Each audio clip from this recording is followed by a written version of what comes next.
Peace and blessings, family. This is your brother, Asar Imhotep, with the Martin Luther Center for Egyptology. And today is Sunday, July the 14th, aka Umoja, July the 14th. And this is the after show. This is an open forum. A few people requested a possible open forum after the interview, which is pre-recorded, but I uploaded from Dr. Mpay Kemboli, and just wanted to get your feedback and see if y'all have any questions, and if not, we'll end it. But the link is in the chat on the YouTube chat, and you can join the conversation. So with all that and more, we will return in just a second.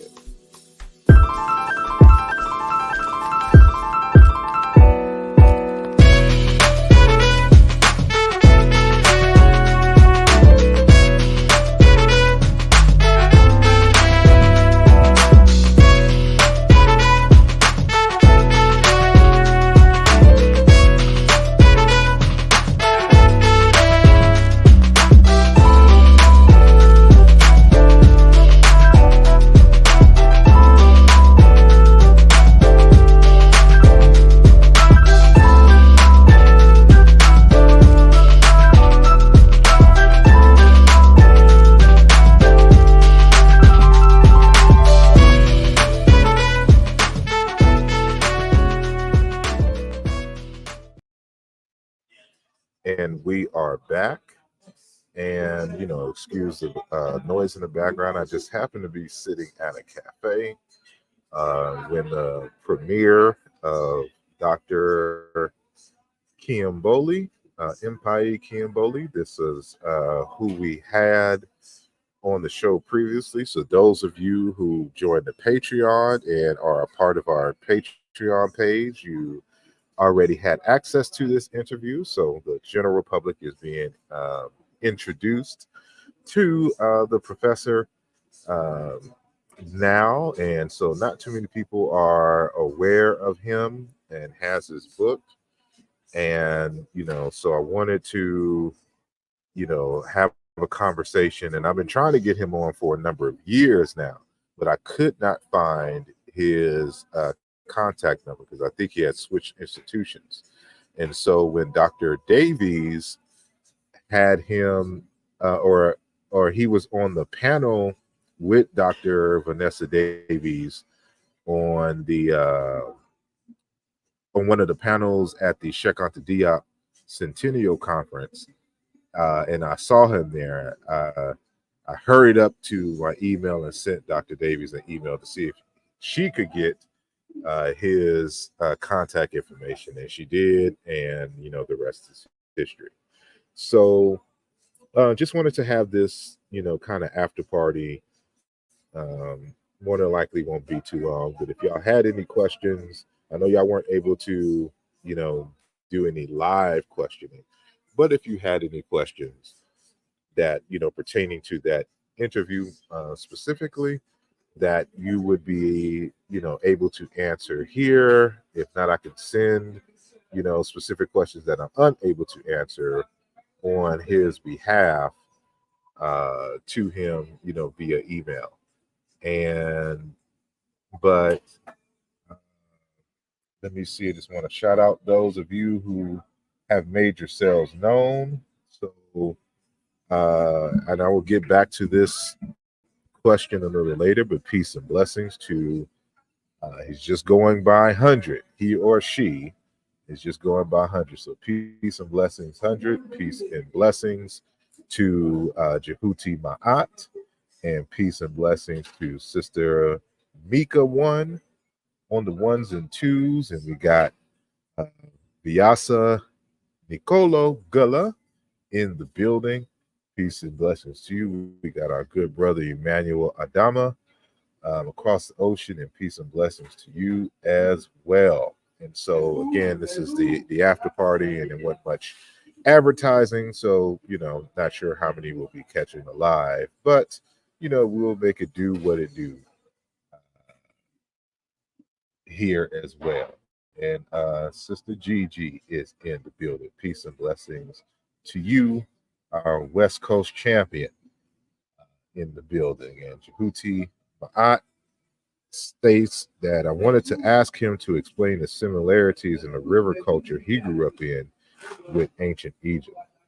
Yeah, that's one of those questions that I can't answer on his behalf, but that would have been a good question to ask him. And I think in the greater context of some of the conversations that we've had here in this YouTube space, that for a lot of us who don't grow up and depend on the rivers, there's just certain aspects of life and living that many of us do not comprehend because we just do not live in that context. And so those who live along the rivers and who depend on the rivers for their life and sustenance, they have a different relationship with the earth and a different reference point for culture and the like. And 100 asks the question: are we seeing a Set versus Osiris between Biden and Trump?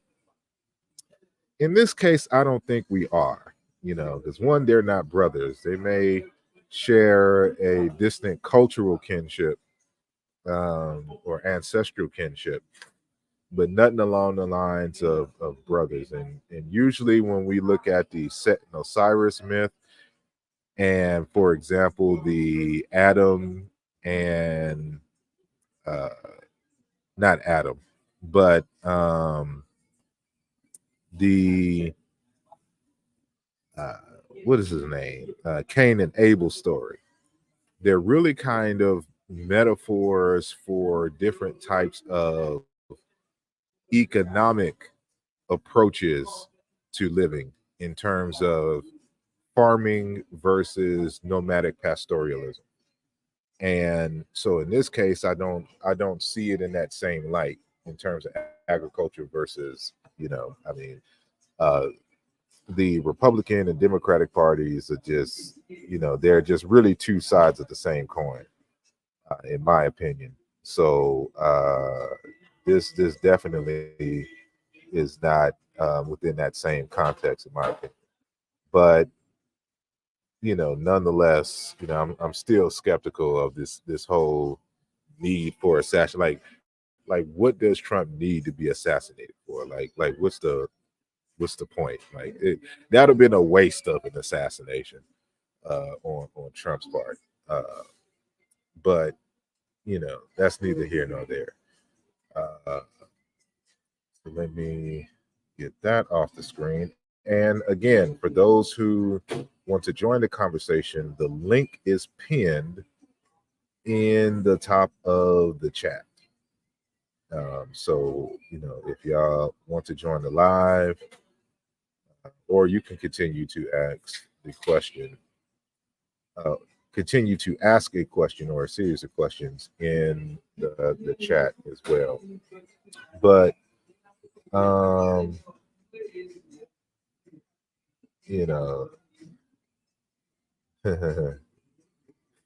except for that one job, exactly. You can tell this was not no professional hit because, like, come on, son. Yeah. So yeah, I mean, these are both old ass people. Like they don't have much time left, so it's just not that important for an assassination. But it does bring up a good kind of talking point in the sense that this is why the importance of a system is more important than simply having a singular sole champion, right? Because if, and Trump is a former president, he's no longer president, but if the president in fact does get assassinated, you have a series of successors. And because the governmental system is set up to where it's not a kingship in that sense, that you have a judicial and an executive branch, then it really makes no sense in terms of an assassination, because it's not simply the person who is in office, it's the system that is in place. So you would have to do a whole bunch more to dismantle the system which governs the government than to assume that the assassination of one particular person is going to give you the kind of change you need. So it just shows that it's not uh, the person wasn't thinking too great, whoever put this in into motion. And peace and blessings first and foremost to our sister Felicia Harden with the Hoppy movement. And she makes a statement. It 100% looks staged. It sure did to me, because first of all, the the Secret Service people took their time getting to him, and then they just put him down in one single place. And then he was allegedly wanting to get his shoe. Like, Secret Service don't care if you got your shoe or not. They will carry you to a safe location. They worry about the shoe later. Then he gets up and has a enough time to get a photo op with the fist in the air, right? And and then it did, like, how does somebody get that close with all that security? So, like, if you look at all of the video and photos from various people in the night, behind on the side of Trump, there was two snipers on the roofs already. So how does a person get up there and have enough time to have perfect weather to get able to get a shot off and then kill some other random firefighter? Like, just the whole thing is like somebody was on the short bus who planned all of this. And he's just out of pocket. So it's I you know I don't know. I can't call it. I'm just not that interested in Trump to even be worried about it. But that's just me. But let me see. Light and love, y'all. Month evil. You talked about the concept like black and white. Um, Sister Gigi, are you talking about Dr. Kemboli and a statement that he made in the video? Please confirm or give a little bit more clarity, and I'll come back to your comment. Um, let me see. I still think someone else was the target, not Trump. It's possible, because whoever was, I think that he just took the opportunity. I think that he wanted to kill the first guy that was shot, and then he was just a terrible shot, and it almost hit Trump. Um, who knows? I just don't know. Let me see. There were. I don't know what you, unless you said something earlier, what she's replying to. Indeed, Sister Mika says it looks suspect, and Sister Gigi says yes, sir. Okay. So let me go back to her statement. She said, "Light and love, all about the evil he talked about, made up concept." I mean, yeah, I mean, technically, all concepts unto themselves are made up by human beings, but I think in the context in which he was stating it, it's like evil is relative, right? And I guess, like, if you read the book, if you get a chance to get the book, he's really wrestling with the question of, of course, defining what is evil, that which is in contrast of Ma'at, and then looking towards seeing if evil has always existed. Was it created by God according to the ancient Egyptians, or was this something that was brought about by human beings? Right. So that's kind of the scope of the text when you read it. So he has a lot of good examples. And what I love about his text is that he gives you the source material, transliterations, and a translation of many major sections of major texts found in papyri and on the temple walls. And then when you go into the back of the book, he actually has a fold out. And I wish I would have shown it on the in the video in the interview, but it's a fold out, saying with some raw hieroglyphic text for some important things for those of you who read the Meta Nature and are into that. And so he it's a very good text, but I wanted to, because not too many of us are aware that there are African American Egyptologists and there are African Egyptologists. And he got his Egyptology degree in Europe, and there are others. And so when every single time that somebody wants to discuss and talk about ancient Egypt and Kemet, the first thing they start doing is running to European Egyptologists and trying to dismiss the scholarship in Africa, not understanding that these African scholars are trained in some of the best institutions on the planet and or in Europe. And so, if I'm able to help in introducing some of y'all to their work, then I would have done my job. But I've quoted him a few times in a number of my texts, but that may go unnoticed because it's done in passing. It's nothing focusing him whatsoever. But nonetheless, he is a major resource, and I really encourage many of y'all to get his text. And so, as he stated in the interview, he's kind of expanding that work, and so I look forward to some more of his text. Now, somebody mentioned that they went on Amazon and other places and shown that the book is out of print. Now, you may have to go to the uh, the main website of the publisher and discuss with them, have a conversation with them to see if they have any more books left. So I'm gonna put that link in the chat. So publisher, publisher of Dr. Kemboli's text.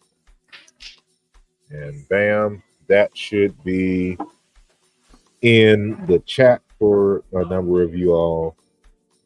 And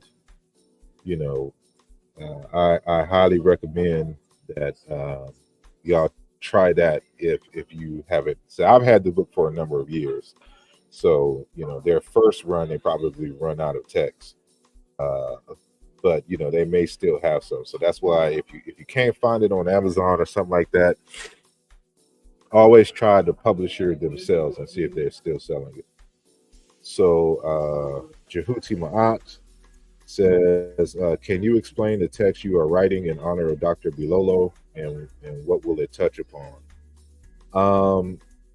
The text itself is kind of going to be like a major introduction into the work of Dr. Bilolo, but it's more so in honor of Dr. Bilolo himself.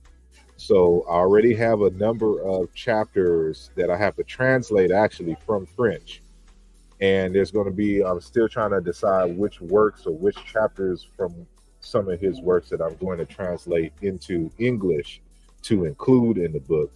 And I'm trying to have him to give us a fresh article for the book itself. So it will include some of his original work in the context of some chapters from some of his previous, or an article from one of his previous publications.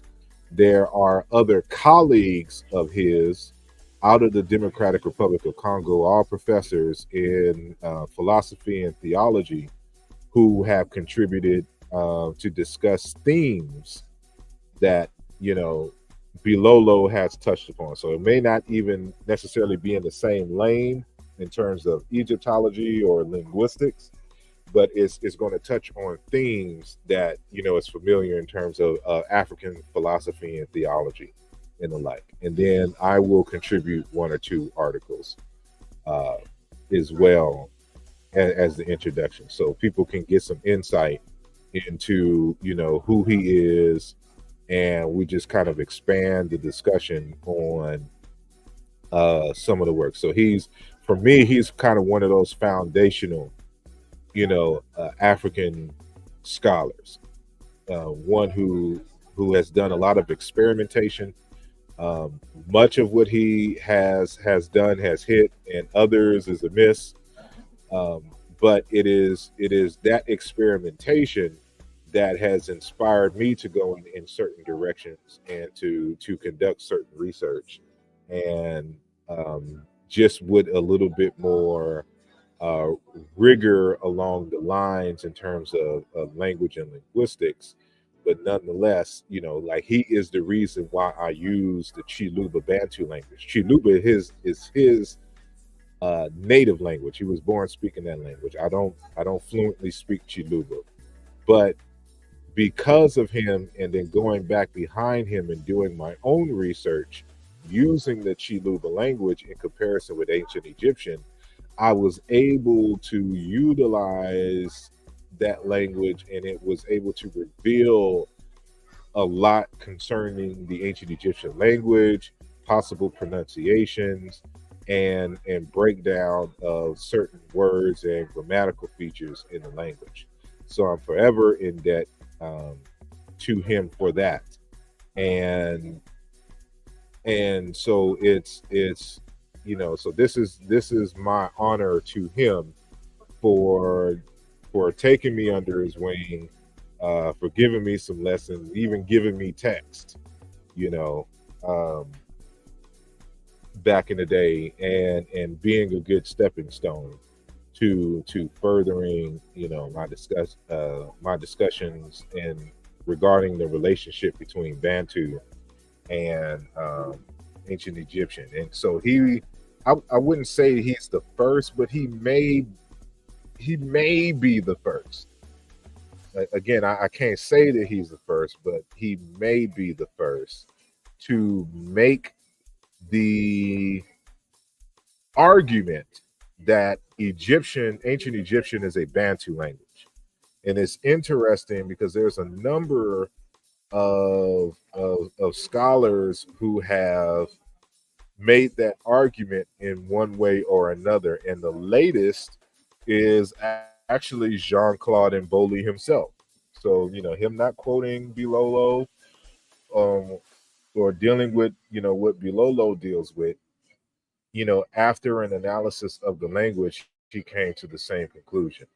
And and so these are one of the things I want to highlight. Some of the things that I disagree with him on, some of the things, some of the arguments that he's made that I believe has panned out, and and what are the larger implications of the path that Bilolo has set, you know, and how his deviations has really spawned an actual uh, field of study, which I call Chia Intu, or Intu Khan, right? And I'm working on developing it as an academic discipline, right?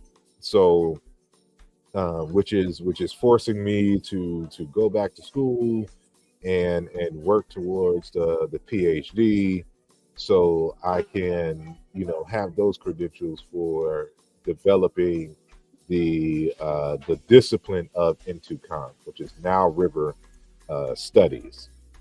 Um, and so, you know, that's going to take some time, and so, you know, that won't develop, you know, for years from now. So, but I hope that answers your question. And so I do appreciate that question. So, and again, I apologize for all the background noise, but uh, it is what it is. This is last minute, unplanned. But if anybody has any questions or are going to jump on, if not, then I'm just going to in the stream. So this is just an open forum, part of the after party. I don't have a presentation set up or anything to that nature. And looks like I got one more question from Jahuti Ma'at. Let's see what he's asking. He says, what would you say to those that claim Kemboli and your work will overrun science, genetics, migration patterns, etc.? We've had these discussions over and over again, and these people don't know nothing about science and how it's run and how it's done, and they're unfamiliar with the like for instance, let me find one of these presentations and let me see if because we've had these discussions before. Asiatic,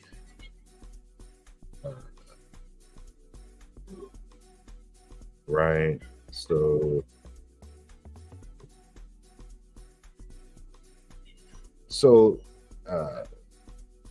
I'm going to share my screen.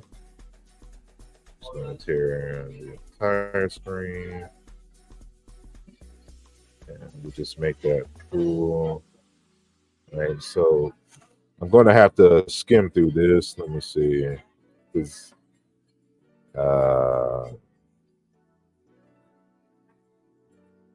there's this one citation that I want to show. Right. So let me go to the slideshow, and I can't see the chat from this, so I'll. Yeah. So, like, no, that's not the one I want to use.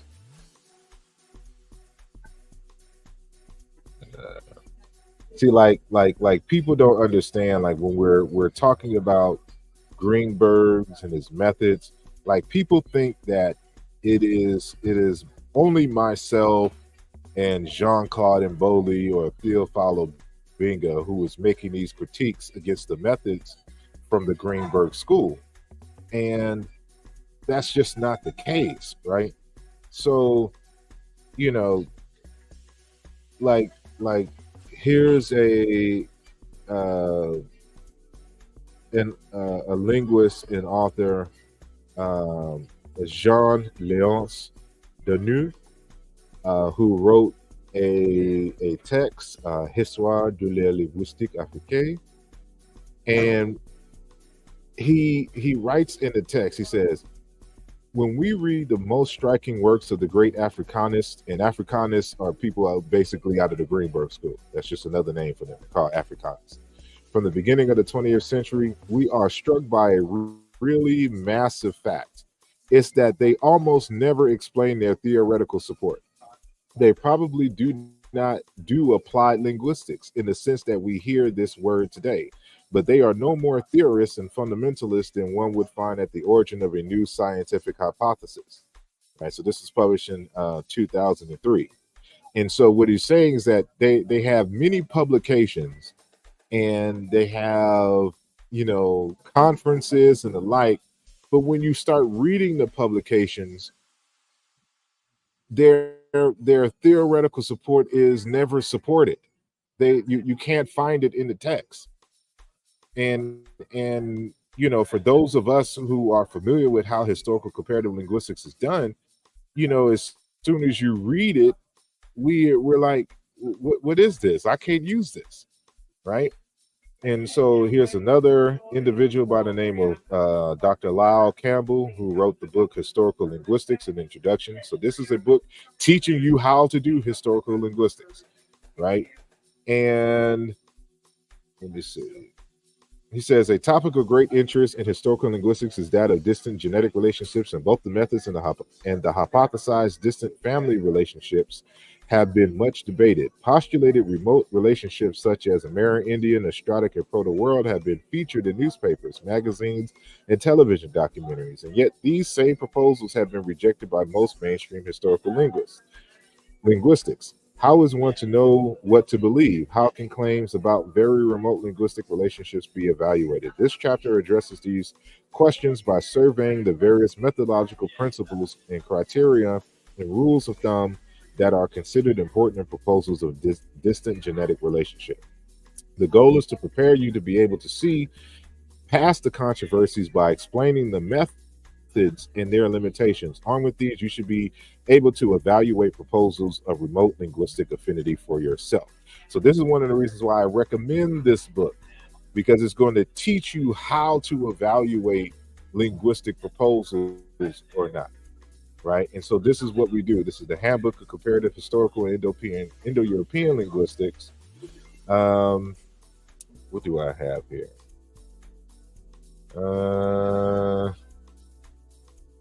So what I want to highlight here is it says in this study of African languages, historical linguistics played a most important role already before African linguistics became established as a discipline in its own right. An endless number of studies on language relationship and language classification have since been published, and several attempts were made at reconstructing the history of African language phyla and families. Until the mid-20th century, however, by far the majority of such contributions were based on mixed criteria: economic, cultural, physical, anthropological, and linguistic. But even if purely linguistic criteria were applied, no dividing line was drawn, as a rule, between genetic and typological criteria.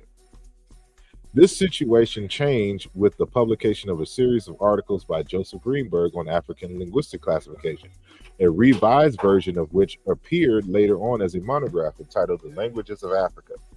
In this famous book, the author provided a complete genetic classification, one that distinguishes four genetic phyla, each containing a number of families and subfamilies. It is this taxonomy that is in subsequent years was used most frequently by other scholars as a point of departure for new attempts at classifying African language groups. However, although Greenberg made exclusive use of, and notice that he puts this in quotes, genetic linguistic criteria, and in spite of the enormous impact of his investigation on follow-up studies, his classification was not, and notice this is not my writing, so this not that's being italicized is being emphasized by the author here, was not based on the comparative method, but on an approach that Greenberg himself called mass comparison, and that other scholars refer to as the method of resemblances. For a harsh critique of this method, see Fodor 1982. In fact, systematic application of the comparative method has been relatively rare to this day in African linguistics, as will be shown in this section. For reasons of economy, the discussion will largely be restricted to blah, blah, blah, blah, blah. So two major things. One is a reaffirmation that no, Greenberg and neither do the people in the Greenberg school use the comparative method when establishing relationships between African languages. And it is rare that you will find anybody doing that when this is the standard across the world, right?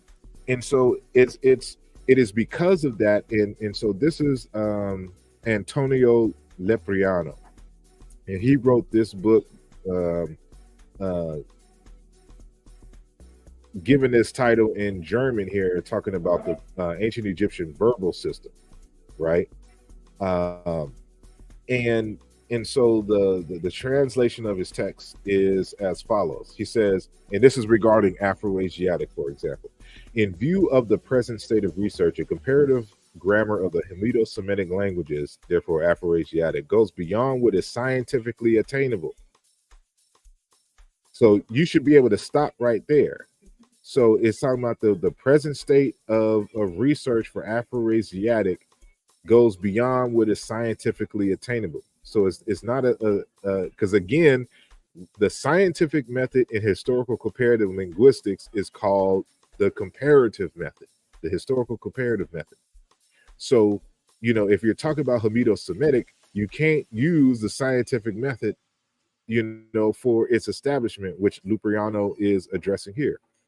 Even in the sense of an algebraic reconstruction, our comparisons will therefore have to renounce the traditional historical model, in quotes, of diachronic linguistics, and instead will extend the typological approach, which is the resemblance on surface features, not genetic relationships.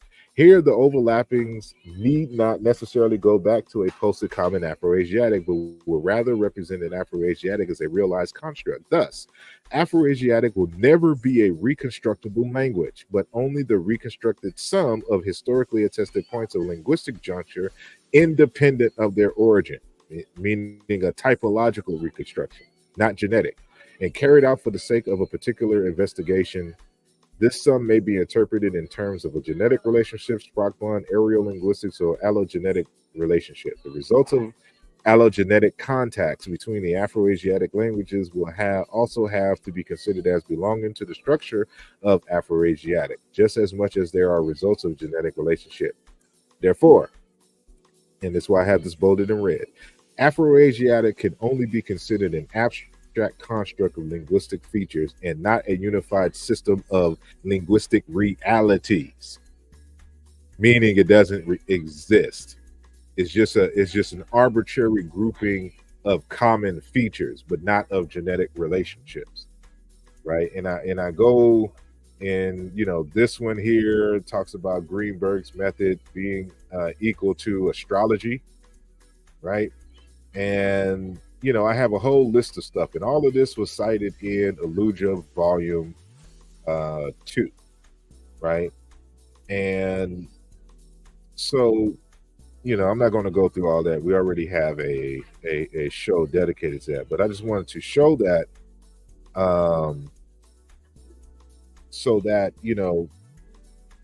y'all can be familiar with some of this scholarship. Right, because they want to act like we don't have that homework for them, and they want to go to Chat GPT and think Chat GPT can answer questions like this, because it can't prove. Chat GPT doesn't do research. So yes, comparative method has been relatively rare up until this date. Exactly, because they don't do historical comparative linguistics. And you're welcome, Brother Jehuti. So, this is why they don't want to have us on no panels, and, because we got the homework ready. They on slides ready for all y'all, and anybody who wants that smoke. But, that's neither here nor there. Let me see. I don't see any other questions? Yeah, they're not going to do it. But yeah, I don't see any. Let me see. So okay. So now I forgot why I even showed that stuff. So the reason why I was showing that is to show that it's not an issue of us trying to overthrow the homework and everything, the so-called science. What we're showing you is that linguists do not consider that Afroasiatic and Niger Congo, any of that, as scientific, as established. And what I don't have on there, I need to put it on a slide, is that Greenberg himself even suggested that Afroasiatic and Niger Congo were related, but he just never had a chance to establish it. So with anything, if I'm showing a relationship, for example, between Chiluba, a so-called Niger Congo language, and ancient Egyptian, a so-called Afroasiatic language, all I'm doing is actually proving the hypothesis of Greenberg correct. see, we're actually proving Greenberg correct in this aspect, which means that you have to. I know a previous conversation they were having was on what are the implications. The implications are that you have to start all over in terms of these groupings and these labelings, because that's what you do in science. You know, when the model, because Afro-Asiatic, Niger Congo, Nilo-Saharan, etc., is simply a model.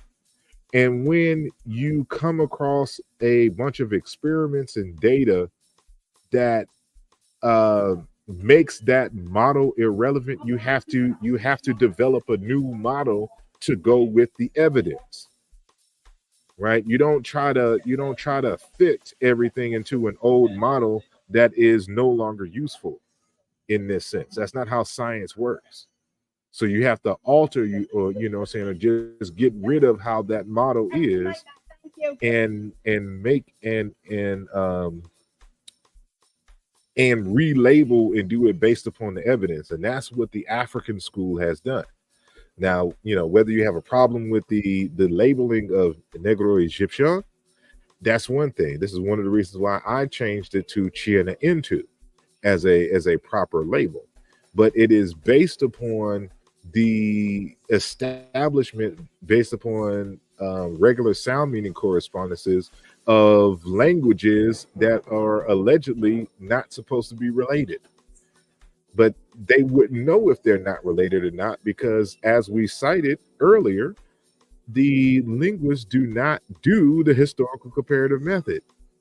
And none of the Afro-Asiatic, none of the Niger Congo, or any of those labels or groupings were ever done by the comparative method. But once we do the comparative method, we see that ancient Egyptian and Hausa is related to Yoruba and Bantu, right? That collagen is related to ancient Egyptian and Bantu, that Wolof, Pular, etc., etc. So, that those models are obsolete by the evidence themselves. And so, how we operate here, demonstration beats conversation, right? So, peace and blessings to Brother Wujawu. He says he's officially added some names to the Short Bus Shorty crew. Jehuti says you should do a show on how you are trying to complete Greenberg's work on African language file. I should, and show that is the Afro-Asiatic and Niger Congo has already been overthrown. It's been overturned. Right? And so let me go back. Let's deal with Niger Congo real quick. So this is Doctors Alexandra, that's her, Achenwald, and Arim, I think it's Robert M.W. Dixon, which is the gentleman on the right. Now, let me see.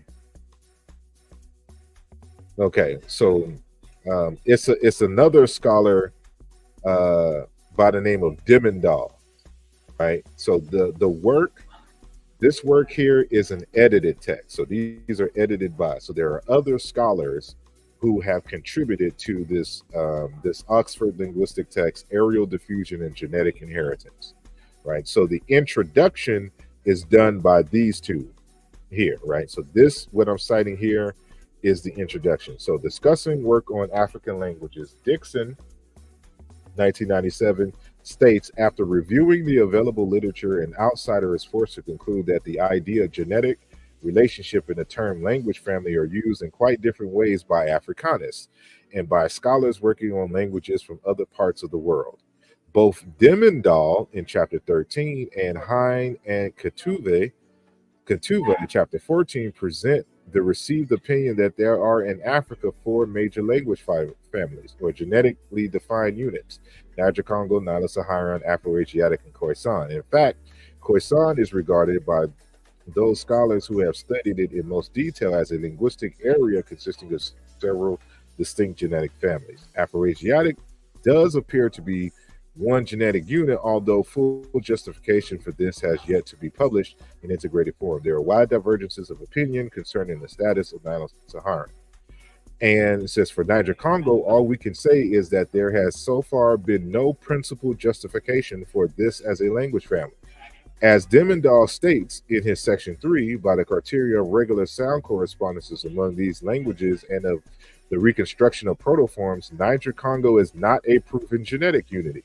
It may well be that, as Hein and Kativa say, Greenberg's genetic classification of African languages is by now widely accepted, but being widely accepted amongst, for example, amongst Afrikaners does not equate with has been scientifically justified. And this is what, people like Brother Unk and the whole skeptics team don't understand. Like, none of these language phyla have been scientifically justified ever, because the only way that you can justify it is by the historical comparative method. That's the scientific method in linguistics. So the same method that was used to establish Niger-Congo is the same method that was used to establish Afroasiatic. Is the same method that is used to establish Nilo-Saharan, and the same method that was used to establish Khoisan. So, if the method itself used to establish these groups is terrible and flawed, the whole outcome of what they, the conclusions that they came with are also going to be flawed and incorrect. This is why the linguists around the world don't accept these groupings. It's already been overturned. So, when African scholars such as myself come into the picture and reaffirm what the other linguists have said based upon our actual process of doing the work and examining their work and doing the comparisons ourselves, those models don't fit the evidence. And so you can't take somebody like Unk or anybody or any of them serious, because they don't have the knowledge they don't have the resource material. They don't study this stuff. Like, they have no niche, right? And here's a book that came out in 2023, Ancient Egyptian and Afroasiatic, Rethinking the Origins. This was an edited text based upon a conference. And, there's an article in there, Proto-Semitic and Egyptian. And the author states here, and I'll just, put the bold, so not really an established family then. So hold on.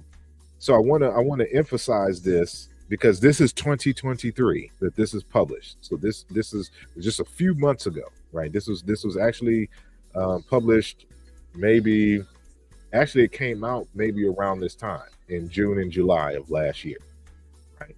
So it's been a year. So this is fresh. This is new scholarship. So the author of this chapter is letting you know that, I studied Middle Egyptian for several years in graduate school and have even taught it a few times in graduate seminars. But obviously I am far from being an expert in Egyptian grammar. Quite early in my teaching career, I also studied some Berber and Cushitic, hoping to gain a better understanding of early Semitic through a better understanding of its genetic siblings. But I ultimately grew frustrated in that enterprise. The dearth of clear cognate sets made it difficult to apply the comparative method, either to reconstruct much of earlier ancestral Afroasiatic with any confidence, or to sort out the interrelationships of its alleged descendant branches. And no approach other than the standard comparative method can achieve reliable results towards those goals. Do y'all understand what he's saying here? Right? And this is, well, I don't have a picture of him. Oh, this is the picture of him. Dr. Aaron M. Wilson Wright, right? And so he continues, my frustration in working on Afroasiatic was brought into sharp focus one semester 20 25 or 30 years ago, when my late Harvard colleague, meaning he was teaching at Harvard University at the time, Calvert Watkins, the eminent Indo-Europeanist, asked me to present the status Questiones of Afroasiatic to his graduate seminar on historical linguistics. At the end of my 2 or 3 hour presentation, Watkins' first comment was something like, so not really an established family then. And I believe that he was right, in the sense that there was still a long way to go to elicit significant numbers of plausible cognates sets across the branches and to formulate consistent sound correspondences on the basis of those cognates, the most fundamental goals of the comparative method. And I also believe that is still true today. So even in 2023, because as he stated here, and no approach other than the standard comparative method can achieve reliable results towards those goals in terms of establishing genetic relationships and the reconstructions of proto-forms and establishing the proto-languages, right? So in the text, this is the conclusion. So I don't have a PDF version of the book, so I took a picture of it, and just in case y'all can't read the relevant part, this is his conclusion based upon his analysis of the text. So so this is the rethinking the relationship between Egyptian and Semitic morphological, lexical, and phonological evidence, right? So his conclusion is, in this chapter, I have undertaken a systematic comparison of reconstructed Egyptian and Proto-Semitic lexicon, phonology, and morphology in order to test the genetic relationship between these two language families. According to my analysis, Egyptian and Semitic do not share enough lexical material to establish systematic sound correspondences between them. And even more seriously, the number of lexical items they do share is lower than what we would expect from chance alone. Furthermore, the two language families share only 3 morphemes in common. The third person masculine stative ending a, the first person cognitive singular stative ending nu, and the feminine morpheme a. But these forms are short and consist of common unmarked phonemes, which increases the odds of chance resemblance. The remaining features either diverge or are impossible to compare profitably due to the limits of internal reconstruction in either Egyptian or Semitic. The difference between the forms we can reconstruct does not inspire confidence in the underlying similarity between the reconstructible forms. For these reasons, I would argue that there is insufficient evidence to posit a genetic relationship between Egyptian and Proto-Semitic, and we should therefore refrain from using Semitic data for reconstructing Egyptian or vice versa. Future advances in internal reconstruction may supply more evidence in favor of such a relationship, but for the time being, it is best to proceed as if Egyptian and Proto-Semitic were unrelated. The conclusion, in turn, has consequences for the study of Afroasiatic. If Egyptian and Semitic are not genetically related, then only one of them can belong to the Afroasiatic phylum. And then he states in parentheses, if indeed such a language family exists. So we're talking about, like, in that conversation between Cedric and Wujawu and Brother Unk on the Skeptics channel. They kept talking about what the consequences would be for the establishment, for example, of a Chiluba and ancient Egyptian, right? So here's what the consequences mean for establishing that ancient Egyptian and Semitic are not genetically related.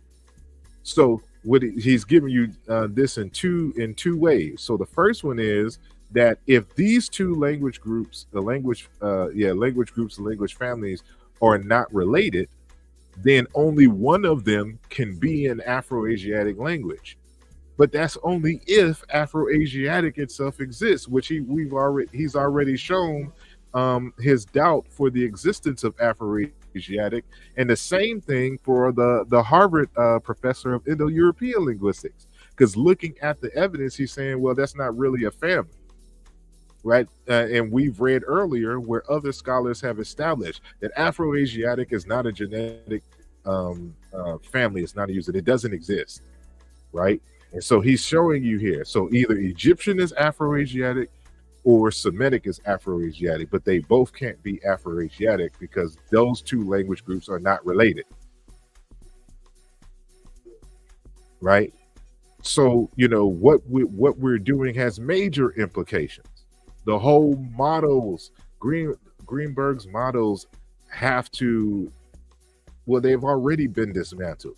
We just got to stop using them and start from scratch, and which is again what the African school, has done in many respects. As a matter of fact, like I show here, by using the comparative method, just in this example here, you can never do this between Egyptian and Semitic, but I can do this between Egyptian, Chiluba, Collagen, a so-called Nilo-Saharan language, and even Sumerian, to where there is consistent correspondences between the terms. And we can go over this. You can pause the screen when you review this later and check the consistency in the quality of my correspondences here, and you will see a consistent correspondence set here, and showing you that we can establish sound laws between these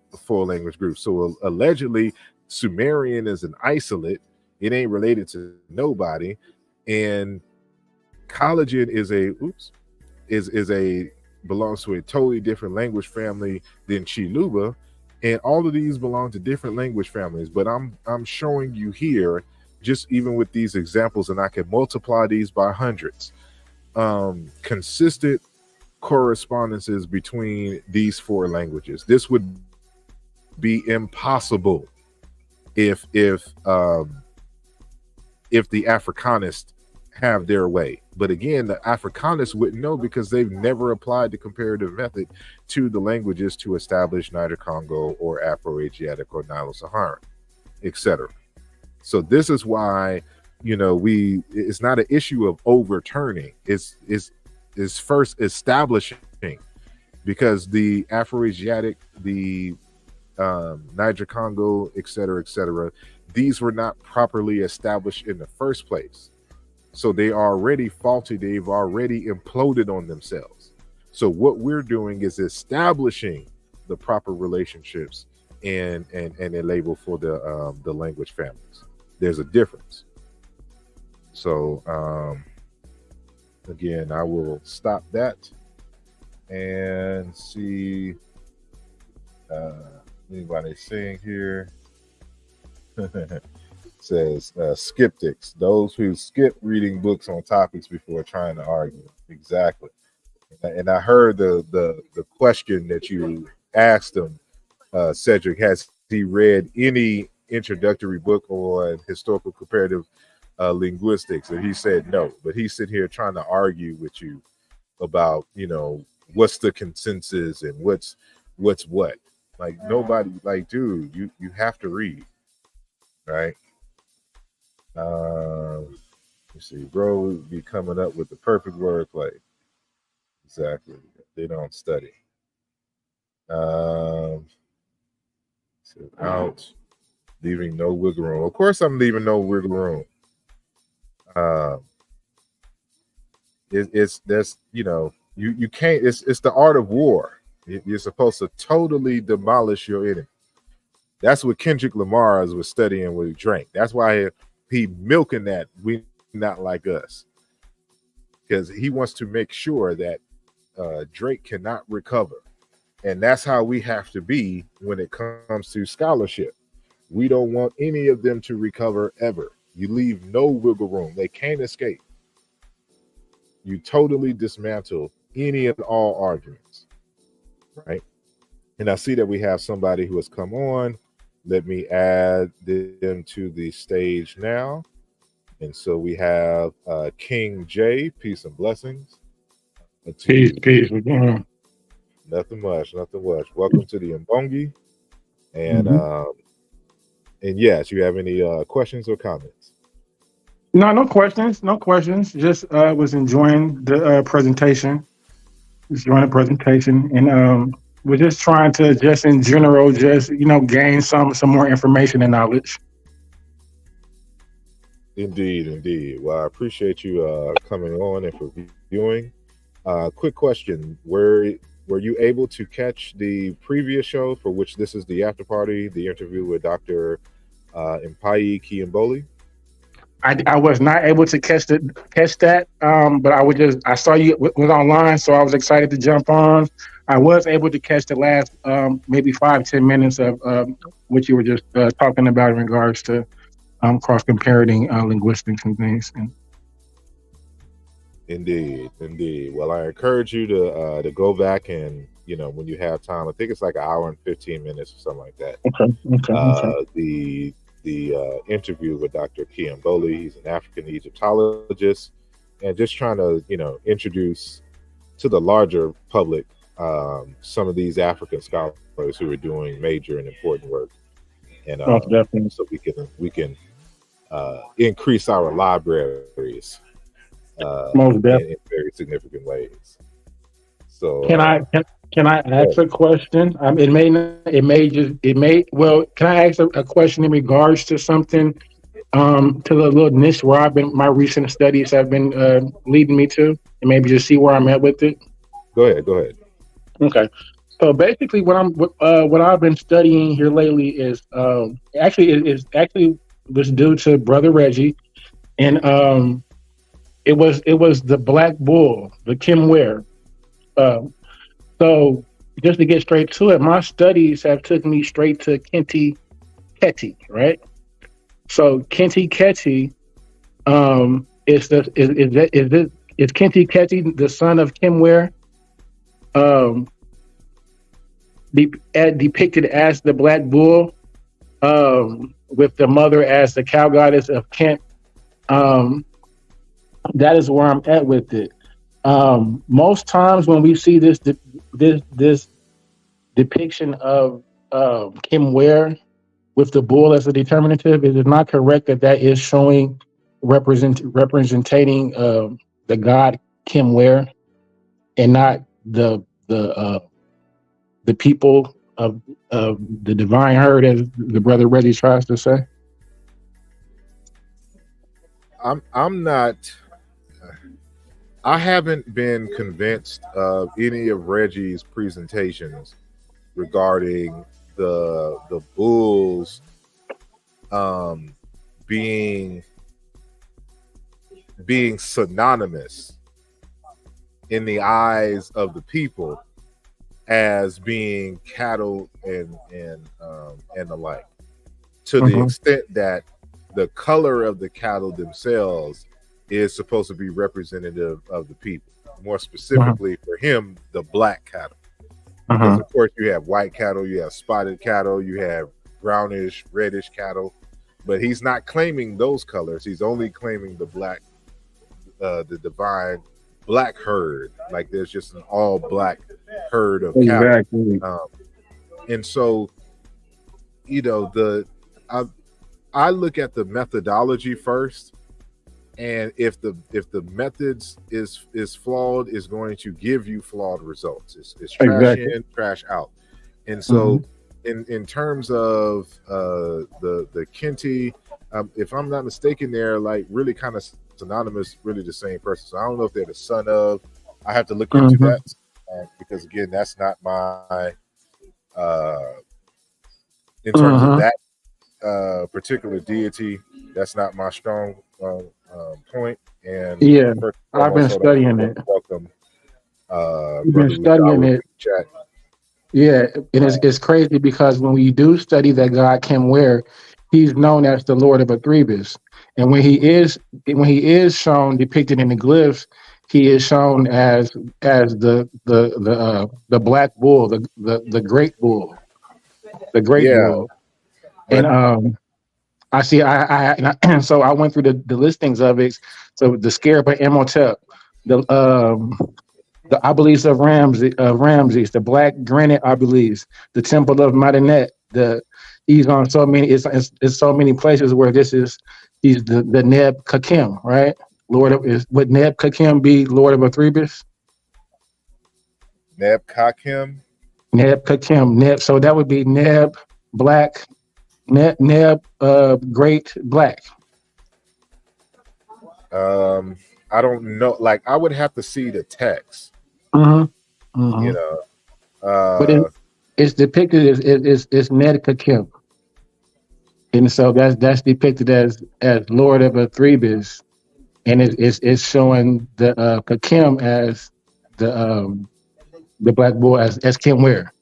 because I see a Neb Ka, Mm-hmm. which is the Lord of the grain offering, but I'm not. I'm just on the TLA right now. Okay, on the TLA, type in Great Black. Okay, hold on one second. Let me share my screen. That's where I found it at. Let me remove. I'm gonna come back to your question, Brother Obama. So let me share my screen real quick. And boom. And I appreciate you taking the time to do this for me. No doubt. So when I put in Neb Ka, so this is what came up. Lord of the grain offering, Lord of food. So I doubt it would be like Neb Ka Kim, Lord of the black food. So I'm thinking that's something else that you're talking about. So let me. So you said Great Black, correct? Great Black, yeah. Okay. So I know Kim Word comes up. Mm-hmm. So who? Are you talking about for the Lord of Athrebis? Yeah. So when I was looking for the first, I started typing in foremost. I was looking for a foremost of Kim, but I think I ended up stumbling on Lord of Athrebis. But it was as the Kim Ware, I believe, if I'm not mistaken. But I found a listing as it says Amenhotep, beloved of Horus Kinti Keti, Lord of Athrebis, and the Lord of Athrebis was spelled as Neb Kakim. And that's the scarab. That's the scarab of Amenhotep III. I'm trying to see if it pulls up, because this is like the Kinti foremost of whatever. Okay, yeah. So you're seeing various ones, but I'm not seeing one for the one that you're specifically talking. There's a Kinti, I meant to you, like foremost of the Westerners, right? Mm-hmm. But so let me go back to the Kim Word one, right? Mm-hmm. Because it's the Kinti Keti, but he is the Kim, yeah, the Kim. Is that it right there?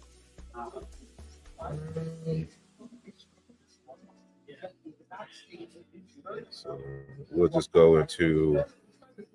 It's going to take a second for the.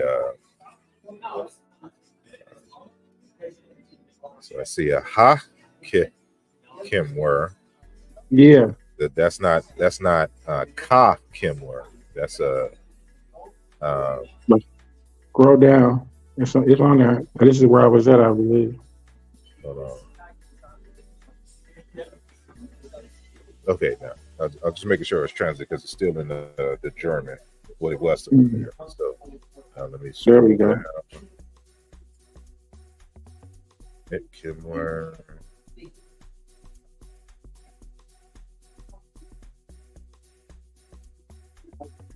Nope, I don't see a Ka Kim Word. Because it's definitely it's Neb Hakim, and it's as the Lord of Athrebis. So, but it's in a reference to Horus. Maybe I should have left. I should have said the Horus part. It's Horus Kinti Keti. It would be her Heru. Mm-hmm. So Heru, Kinti, Keti.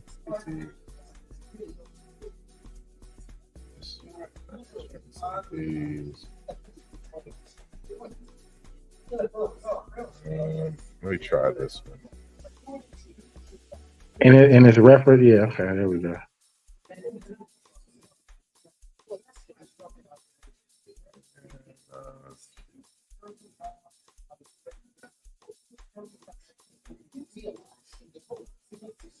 Mm-hmm.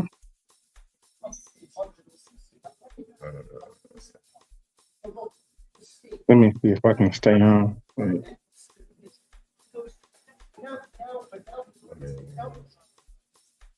No, or Kenti. Well, see, at that bull right there, that's the bull. Here? That's Henty. No, circle right there. Yeah. Okay, so you're saying Heru Kitty Petty Henty. Yes. Neb Kimwer. Yes. And so this is well, it's just saying Lord of Kimwer. So the Kimwer here being the place name, because you could see the 049 glyph.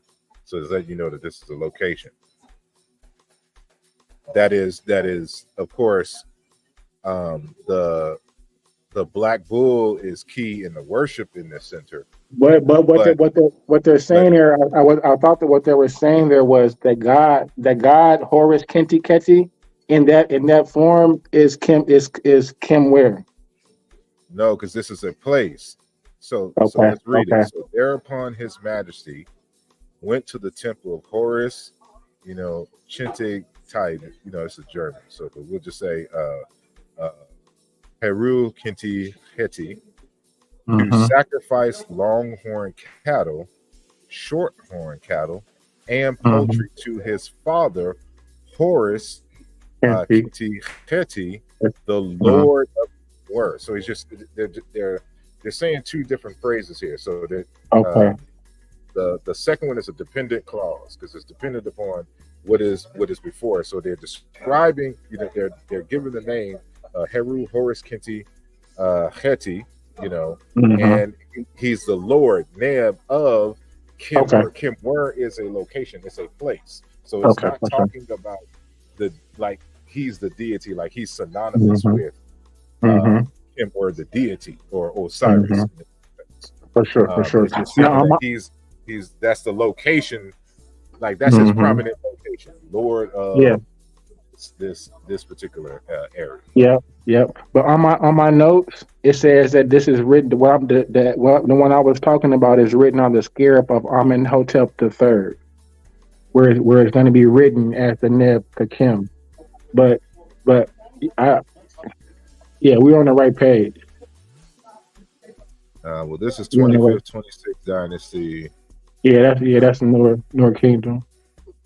So again, this is kind of the same thing. Here's a second one.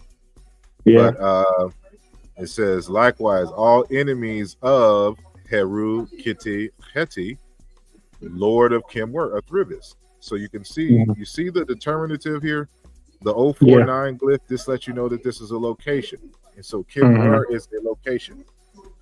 So this is the papyrus of Nesmin from Thebes, the Bremner Orion papyrus. So this is a later text. So this is 4th century BC. Let's continue. And so this is the same thing here, right? So this is the magical text, healing statue of Jedher, Cairo, JE 46341. The chief of the doorkeepers of Horus Kinti Heti, the great god. So they're adding another epithet, the great god and the Lord of Ethribis. And you see Kimwer here, this time on with the standard. Yeah. And so it has here should be either Kemet Wer or Kemet Weret, but the T here is here, but this is a place name because this is the 049 glyph. So just let you know, this is an Egyptian location. So we can continue down and see. I can tell you again. So here's another one: Nebit, Kemet or Kimwer. So it's kind of a short form without the word, but it's still the same thing because we can tell that this is a location, right?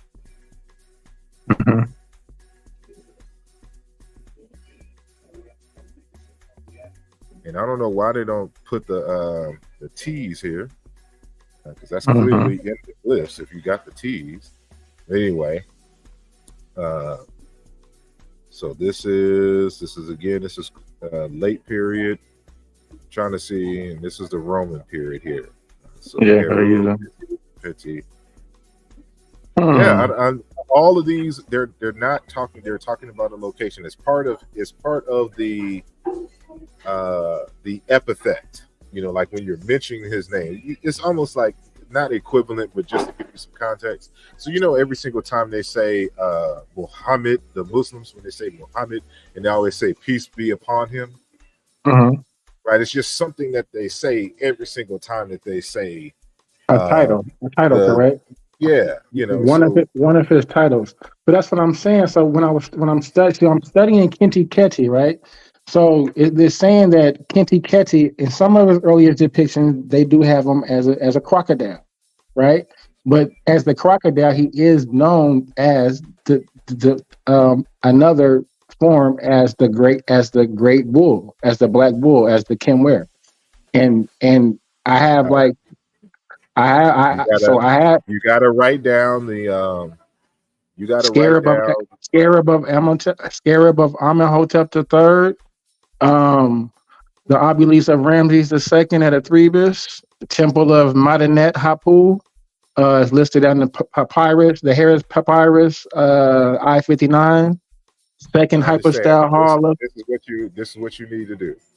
You need to find it, and when you Mm, find it, if we're still on the program, I'll let you share your screen and we can go over it from the shared screen. I But you need appreciate to that. uh, always mark the locations. Take a screenshot if you have to, so that you can always go back if you're looking, for example, through the TLA, or if you're looking through another source. What the Let me see. Let me see. Are you familiar with Mona Ali work? Mona Ali? I can't think Yeah, of like off the top of my head, but no. But Mona as Ali. I believe that was one of the books I was reading that had some of the information in it. yeah, But find it. If it's something that you know, like that you don't have a PDF for or something like that, screenshot it. The images you can still share, you know, your images on the screen so that we can see it. are you aware of Kim Ware as being a god, as the Black Bull, just in his own self, as Kim Ware as as a god? Yeah, I stated that earlier. That's an epithet of Osiris. Mm. So an epitaph of Osiris. But hold on. The bigger question for me is, why is it important? What are you trying to get at in the final analysis? What is your hypothesis? What is it the context? What are you trying to establish? My initial trying to establish what is the location of Kim, which was the second known, right? So I'm just really was studying this whole area and this Black Bull known Agrebus. So I started studying this. I actually started studying the domestication of the cattle, the bars, right, as well. Um, and coming, because that was the first establishment of those bull colts. So from the domestication, is that correct? Like in that now Delta area? I don't know if there was the first establishment of the bull cults, because we can go into pre-dynastic times, and even in as far back as Naphtha Playa, you can see some kind of bull iconography. So whether that's the origin or not is, I'm not knowledgeable enough to say. But Okay. the now Delta, and this is something that I highlight in the Race and Identity book, was kind of the central hub for the Mm-hmm. nomadic pastoralists. So whether they were Egyptian or Exactly. not. So you had other nomadic pastoralists coming out of North Africa, coming out of Mm-hmm. Libya, and up there used to Exactly. travel of Arabia and the Levant through Mm-hmm. the Delta. So that was the hub. So you'll find a lot of cattle culture, a lot of cattle Mm-hmm. symbolism, Mm-hmm. deities that to cattle and everything. Because Exactly. remember, this great expanse is a lot of grass in this area Exactly. versus we go down the narrow strip of the Nile Valley itself. Mm-hmm. So that was kind of the meeting place Yeah. for a lot of cattle herders, and so all Mm-hmm. that's discussed in the book itself. Mm-hmm. And I would recommend Yeah. that you get the, because at the Yeah. end of the book, I show the like I have source material for basically, and I can't say all because you can never say all, but Mm-hmm. I got a good 75% Mm-hmm. of any and all Kim representations in Yeah. the ancient Egyptian language, and it comes with the citations, and you can find the sources, of them. Exactly. And there's a text in here called hold on, this is that's not it. Let me go further. So yeah, it's a German text. No, this one is in French. So this is Henry Gauthier. It's a dictionnaire, the Noms Géographiques, or the Geographical Nomes Dictionary, and in the hieroglyphic text, and so when you'll of course, because I'm focused on Kim, Kemet, and all of that, and so you'll see where all the Kim, Kemets are, and the different variations of the spellings and the like, and their discussions on them, and they'll tell you about how there's more than one Kim were, and it has confused a number of scholars and even some of the Egyptians back in the day in terms of the location. So all of that is discussed by the scholars, because I'm just translating from German into English. In this case, French into English. I'm sorry. These entries in this dictionary. So it's a geographical dictionary. That's all they do is discuss place names and their locations and right. So there's a whole bunch of Kim words and the like. So this is going to be an appendix C of my text, starting on page 401 for you. Okay. And you'll get to see some of that. So from 401 to page 406. I'm citing all the Kemets coming out of that text. So you just made it easy for us. Made it easy for y'all. So yeah. That would be my recommendation. But I want to welcome again Brother Wujawu to the conversation. Peace and blessings. Peace. Can y'all hear me? Yeah. Yes. Peace. King Jay, I had a brief conversation with you on that topic, and just to remind you that one thing you have to be careful about is, because of the similarities in the names and the terminologies, that it may be issues where things are getting confused. Because Thribis as a location is in the 10th nome of the Delta, and Kim as a nome is the 2nd nome in the Delta. And so these are two completely different places that have two different local cults of deities whose names sound similar as well. You have Kenti Kim, and then you have Heru Kenti Keti that's associated with Thribis, but you got Kenti Kim that's associated with the 2nd nome called Kim, and it's really Chem, not the same Kim. Kenti Ka maybe with the as the no, what I'm saying is that you make sure as you're doing your research to notice the separations and not to overlap them, because I've seen a lot of people do that.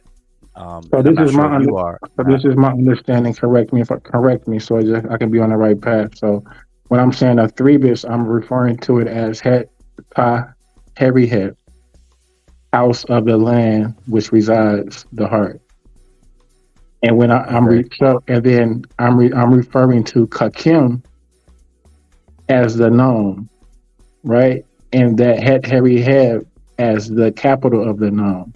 But what I did find within the known of Kakim, I'm saying Kakim as black bull, Ka as the bull, Kim as the black bull, the black bull known within that heavy head. Hold on. If I hate to interrupt you, I'm sorry. But this is one of the reasons why I recommended my text, because they address that. Because saying Kakim is from some older references that was really just Kim word. It's a mistake. So like they were even struggling trying to figure out if this is if you render this Kakim, or because they would switch the bull around in certain writings, and so it would confuse certain folks. So it's really just Kim, the Kim word and the Kim known, but it's not a Kakim known or a Kakim play. Okay, because thanks for correcting me. You gotta throw that idea out the window. And so okay, because my next question was going to be, because I do see a Kakim as a district, right? But it's spelled as Kim. But in whose text? Is that but like it has Bud? I believe it. I believe it is. It has the two so it says Kemet. It's not a place. It's not anything. You gotta. Have you ever seen Kemet spelled with the two reed leaves? Yes, Kimi. That's demonic text.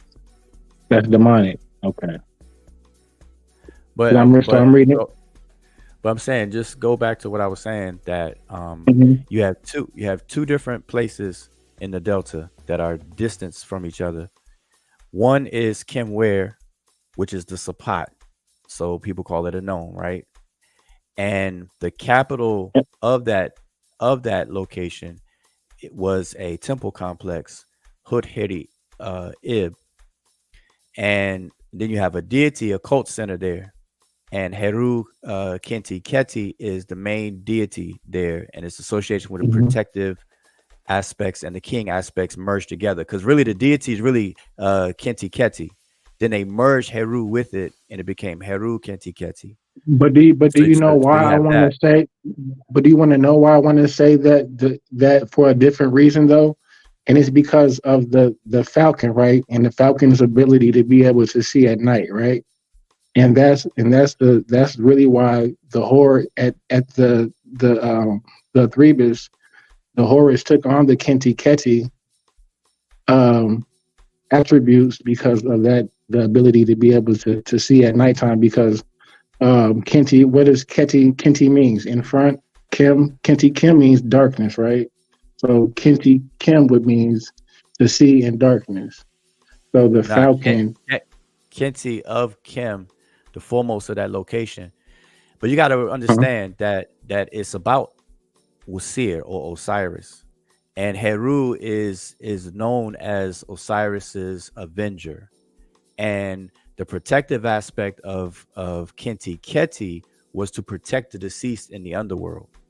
And then the Heru fusion is talking about kingship and leadership and things. That's where it comes from. Not, as far as seeing at night or anything like that. Now you're getting you're crossing over into Heru Irti, where there's the two eyes and things like that. That's what I'm saying. You have to keep these separate, because that's going back to the second known, where you have Heru Irti. You're talking about Heru, the two eyes, and so on and so forth. These are different things. And so in your studies, just make sure as you're doing it, you have to have like different sheets of paper and research these out and keep them where they are, not to confuse them, just because of similarities in the names or the terms, which in the glyphs are not similar, but that's the way we say it or whatever. That's funny that you said that. I swear to God, I got 3 different papers in front. I got But Kenti. I got Kenti. I got Kenti Kai. Kenti but Keti. this is something that I want to kind of understand is that this has to deal with the semantics of things. So when you say Kenti, right, it has a literal translation of or comes from Kent, meaning brow, face, or front, right? However, it is used in the sense that when you see Kenti, it's really in essence a word for chief or king. And by extension, like Lord of. It's almost like in a sense Lord. Now we have all these different words in English to represent that, but it is that's how it is. It just really means kind of like a king or a chief. So like if I say I'm the chief this, because all the word chief means is head. It's the literal word for head or face, the front. Like I'm the face. I'm the leader of. That's what the foremost, the leader, the front is. I'm the leader, the one who leads, the one who. So it has nothing to do with night vision and any of that kind of stuff. So it's just a title. It's a chief, of whatever. Like I'm the foremost of. It's just you could substitute someone in that front, the head. Yeah, that's it. The head of the clan.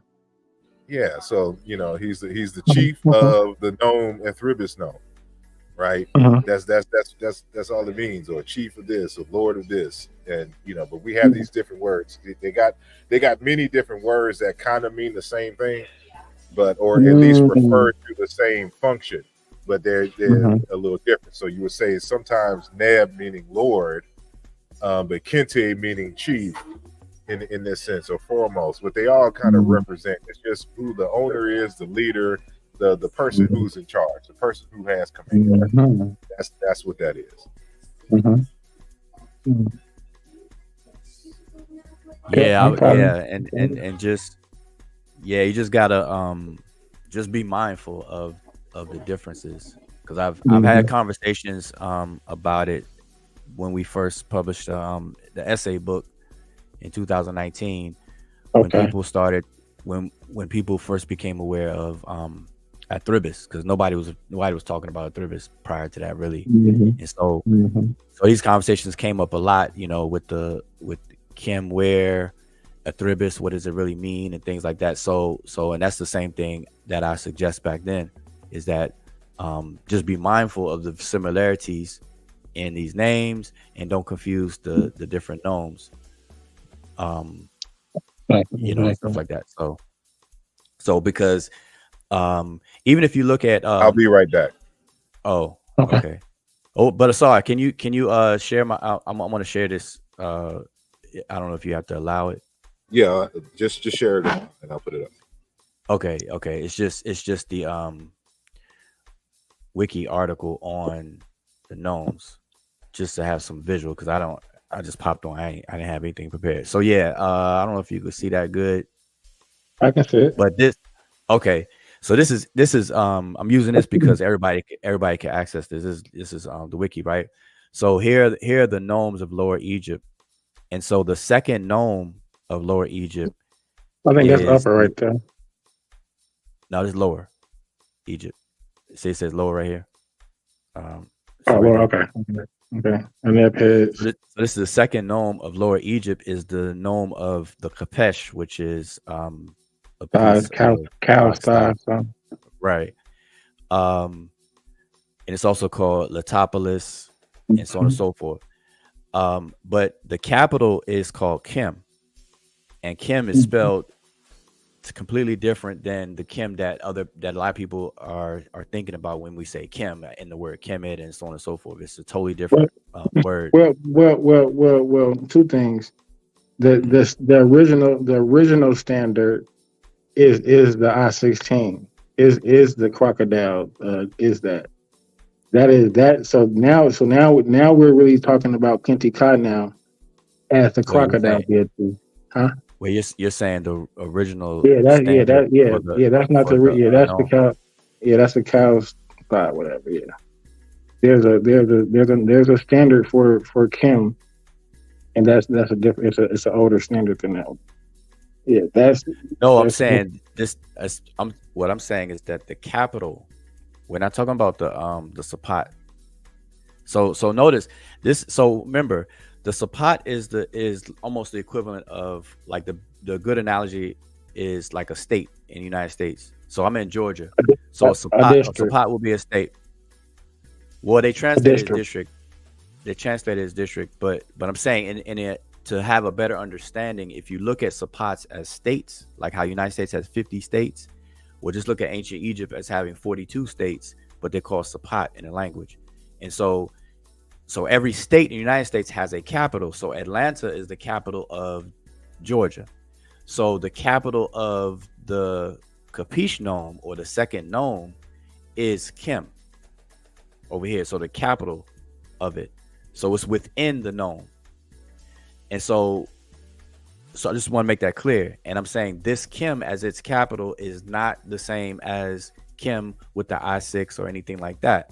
It's with the R22 glyph, Gardner Code R22, if you want to look it up. And so that this is totally different. And in this particular location, if we even click on it, so I'm gonna click on it, and it takes us, the wiki article takes us to this particular nome. Greeks call Letopolis. It says that its Egyptian name was Kim, and the modern site of its remains is known as Awesome, etc., etc. It says the city was a center of worship of the deity Kenti Irti or Kenti Kim, and this Kim is the same Kim as that. So it says a form of the god Horus, and then it goes on to say the site and its deity are mentioned in text from as far back as the Old Kingdom, etc., etc. So you have that. So you have Kenti Irti. Then if I go back to the nome list and go down to the 10th nome, which is the nome called Kimwer or Kemet Weret, its capital is Hut-Hiri-Ib, aka Athribis. And that's where we got that whole conversation. Now, if I click on Athribis, it's going to come and tell you about Athribis, Hut-Hiri-Ib, etc., etc. When it was first mentioned, Old Kingdom, Sahura, etc., etc. I'm trying to get down to the deities. Let me type in for me Kenti Ka. What in Wikipedia? Because I'm in Wikipedia. Yeah, just wherever you at, just Kenti Ka. I'm saying you want to Kenti Ka. I don't know if that's gonna come up with something in Wikipedia though. Kenti Ka. Yeah, you gotta start like at the beginning with you. Yeah, click like out of it. You gotta. Yeah, this is not. Click out of it. That's not cool. No, click out of it. Yeah, click back out one more time. Click back out. Yeah, click out to like the main page. Like, we'll go to Google. Yeah, Google. Yeah. Come on here. Yeah. So but I'm in Wikipedia. Yeah. You're talking about Wikipedia, right? Okay. I guess that's fine. Spell it K and then KHAI. KHAI. Wait, spell it. Spell it from scratch again. Spell it for me again. What do you want me to type? So we're gonna spell it from the beginning. We're gonna spell it KHENTI. Kenti.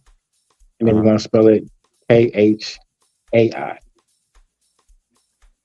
And we'll see what it come up with. No, it says doesn't exist. Not in Wikipedia. Look, this what I want you to do. I'll give you some space, but I'm gonna need you to put together a PowerPoint with all the source material. Can I show my screen? I got it. I wish I could show my screen. I can't. Let me. Screen. It says screen to the audience. I'm still confused at what are you trying to get at? What's the point? I gotta. It's a. Hold on. Let me see if I saw.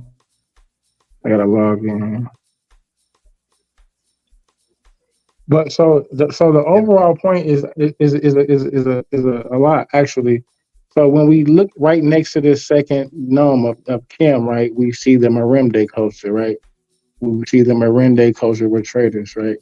So all this time, what I'm really trying to point that I'm really was trying to make is this, right? So when we look at the M16 glyph, right? So the M16 glyph is the sign for it, the papyrus, right?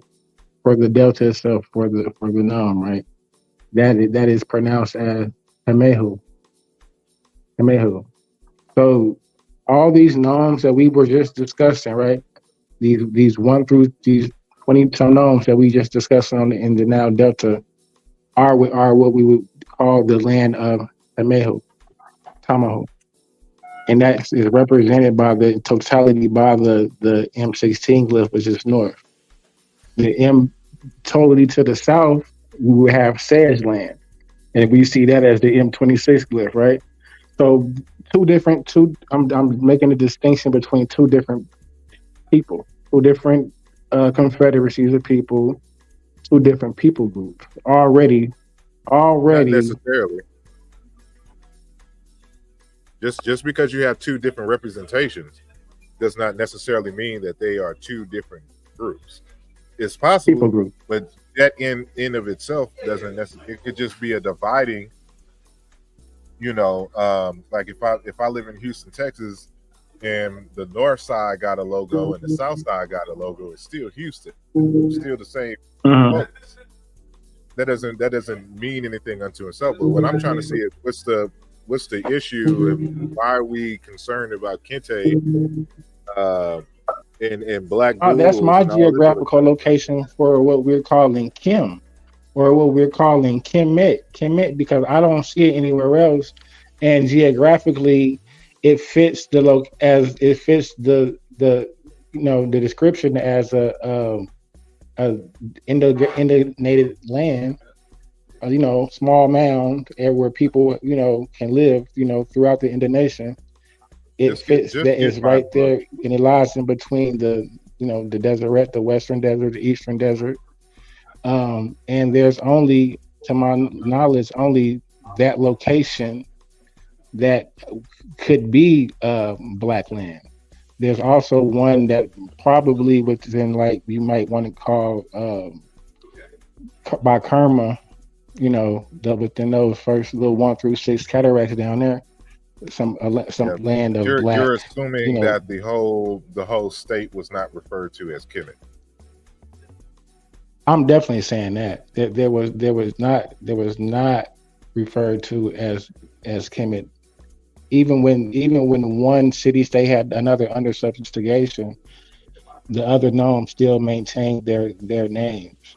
The gnomes didn't change their name. The Sapots didn't change their names. You're going to have to write an article or something. I'm for real. I'm just, because you're going to have to establish that all of Kemet was never referred to as Kemet, and it only was isolated in one location. I'm not going to have that discussion now. Is what I'm saying. It wouldn't have been during that time. There wasn't an Egypt, so it wouldn't have been known as Temehu. That is Temehu, and was it Taseme, the south. So the south would be. I highly encourage you to get my latest text, Race and Identity in Ancient Egypt, Volume 1. Are you low on my end, or are you low volume on your end? I can't. It may be on my end. The volume. I can't. I sound normal to me, but I'm. Can you hear me good? I can hear you good. Ujawa, can you hear me good, or am I low? No, I can hear both y'all good. Yeah. Okay, for sure. Yeah, I would suggest the same thing, because if you're coming from the premise, because it sounds like you're coming from a place where you're saying Kemet is a very narrow local place, a very narrow spot, and so you're gonna have to definitely. It could only be based on geographical location, because within on either sides of that is desert. We have the western desert, we have the eastern desert. That would be the Deseret, all the way down to Kerma. I mean, but you have past a Kerma, conceptual. You Khartoum. have a conceptual issue From because so from Car- hold on, listen to what I'm saying. You have a conceptual issue. Let's just say that you were correct. It would have no bearing whatsoever on the state being called Kemet. Because, for example, in Philadelphia, there's a borough called Bridgeport, right? And this is an area you have to cross over the river to kind of get to. There's a bridge there, right? So it's like that's why they name it Bridgeport. But it's a whole city, right? Like an inner city or whatnot that is nowhere near. Parts of it has nothing to do with the bridge or being by the river, but that's the name of the location was transferred to the entire territory as it expanded. Irregardless, so now it doesn't have a literal meaning. Like when you say I'm going out to Bridgeport, people they're not thinking in their head a literal bridge and a literal port. It's a area, it's a city or suburb unto itself that has nothing to do with the name. So I'm saying that even if you were correct, you'd still be incorrect. If that makes sense. So I would recommend getting the book first and foremost, and in that way you have some grounding because those issues were addressed in the text, and from Alessandra Nibby to myself, and others about it first only referring to a local space, and then kind of expanding and being the name of the entire state itself.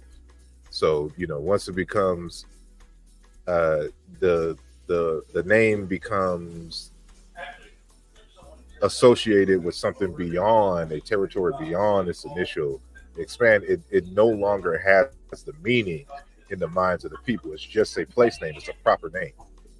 I could see that. I could see that being true for that being occurring in the Nile Delta only, though. I could since this. I could see that being as Kim there as the second nome. I could see that whole Nile Delta being what you just said. Yeah, that's true. But when we're going down to the land of the sedge, where it's a desert, I think that's different. What I think we more have to focus on is the cults and the fetishes that they, what I'm saying, like, so the confederacies. So, like for instance, Nekin Thenis, the Confederacy Nakata, that confederacy, that Falcon cult, right? So this is what we see when we look at the Sapat standards. Is we see you going beyond. You're trying to mix a whole bunch of arguments and ideas together. And that's why I said no, because I'm saying there's no need to. Listen, there's nobody calling. Go ahead. Write it down. Make an article or write a book. Start with an article first, so that we can see consistently what your argument is. Because right now it sounds like a bunch of jumbled ideas and thoughts together, and it's not making any sense. And so, no matter how many times you explain it, that's what it sounds like. So what I'm recommending you do, listen. I understand. What I'm recommending you do is write it out, and then come back to us with a complete thought in order, so that we know what your hypothesis is, why we should view it in this way, and what's your evidence for it. And then it'll make sense to us. Yeah, I want to say this too, that and this may help, is that I hope you're not confusing the what scholars would like to call Kemet proper, and then Kemet proper in its opposition to Desheret, because there's a dichotomy that exist in that sense. And an analogy I always give is like a hot dog within a hot dog bun. So the hot dog itself will represent Kemet, which is that land, that type of land that had access to water, specifically the Nile water. And then you have beyond that, which would be the desert, which is sandwiching it on both sides. And so in that sense, Kemet proper, that would be Kemet, but it's all along the Nile, all along the Nile. It's not just the Delta, and it's not just the South. It's all along the Nile. That whole entire area that had access to water. And you have to look at the what do you call it? The flow of names that they refer to their home. You have words such as Idebwi, which is the type of land or the land of the two riverbanks, talking about the entire stretch of the river. Then you have Khenu, which is the residence, the interior. And then you have Tawi, which is two regions. And so right there on the Nile, you have two totally different well, I guess a fancy way of saying biospheres, because people that lived along the narrower part, which is Shemau, they experienced a different environment, slightly different, or I'll just say different than those who lived in the Delta, because the Delta produced a different. That's the point that I was making. Yeah, but all of that, but all of that had access to the Nile's water, is called Kemet. So all of Kemet proper. When contrast against Deshret. When no, so I would definitely need a source for that. You asking me for source, that you would never be able to show. Are you're telling me I don't ever? Because I know for one. So let's for instance Wawa, right?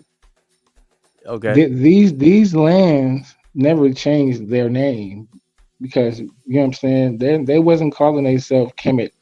Wawa wasn't Kemet, saying this is Kemet. No, I never said Wawa is Kemet. But you don't know that, because Wawa may not be an indigenous name for the people who actually live there. That may be a name the ancient Egyptians called the place, and it's stuck to them, but they called it something different. Like there's so many dynamics and so many things that you have to consider when you're doing research and scholarship, and you always got to be able to look at all the perspectives, not necessarily from other people, but in terms of the categories of evidence. And that's what I'm saying. Let's look at the Magi coming. So we looked at the Magi, right? They're what you say. They're the same, people group as someone that's living in the Delta.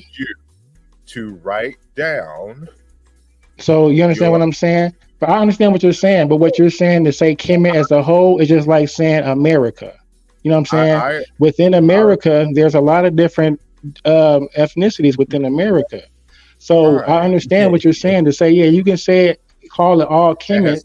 But what I'm saying is, even within that general broad statement of calling the whole land Kemet, brother, that there are different. Just write it down. Right? Just system. I am. But I'm just saying, are you following me? That's what I'm saying. Like these are different people groups still within the land of Kemet. Okay, fine. Prove it and put it in writing. So now what I'm going to do is I'm going to go back to Obam's question from earlier. So hopefully Obama is still here. I wasn't trying to distract. I was just talking and building. No, I understand. But you're repeating yourself, and then you're adding other stuff, and it's going nowhere. So I have to stop it right there and just recommend that you do the scholarship and come back so we can review it, with you, and then we'll have a clearer. But yeah, I just wanted to make sure I understood what you said as far as like Kemet being, Tameh. So what you basically said from Tamehu to some was called Kemet. Listen. I wrote a whole text. It's 500 pages. Read the text. It'll tell you everything there what I'm saying. I don't have time to go over it right now. So we're not going to continue that part of the conversation. It ends now. So I'm going now to another commentary, and we'll continue the discussion. So Obama question: any comments on the work of Rami Mina you posted on Facebook. And so I'm assuming he is talking about the Indo-European. So I haven't, so let me just go to it now. Which was it's an article, excuse me, titled "The Influence of Ancient Egyptian Language on the European Languages." So I haven't finished reading it yet, and that's something that I planned on doing, like either tonight or maybe sometime tomorrow. So I don't have an answer yet, but I put it there, and you notice that in the Facebook group, I put for later, meaning I'm gonna read it later. But I put it in there because in this Facebook group, and what we're talking about is one that Jean-Claude Mboli created to have a discussion about his latest book, the Epopee, Bantu Epic. And so in Jean-Claude Mboli's latest text, he makes an argument that Indo-European is essentially related to the Negro Egyptian languages or the African languages.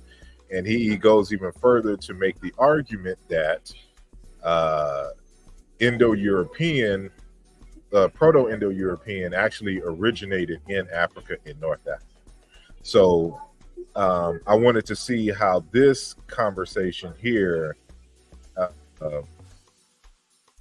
is in relation to what Mboli, even though they're two separate texts, to see, you know, what they have in common and what is different per se. So I let me just share my screen so that y'all know exactly what I'm talking about.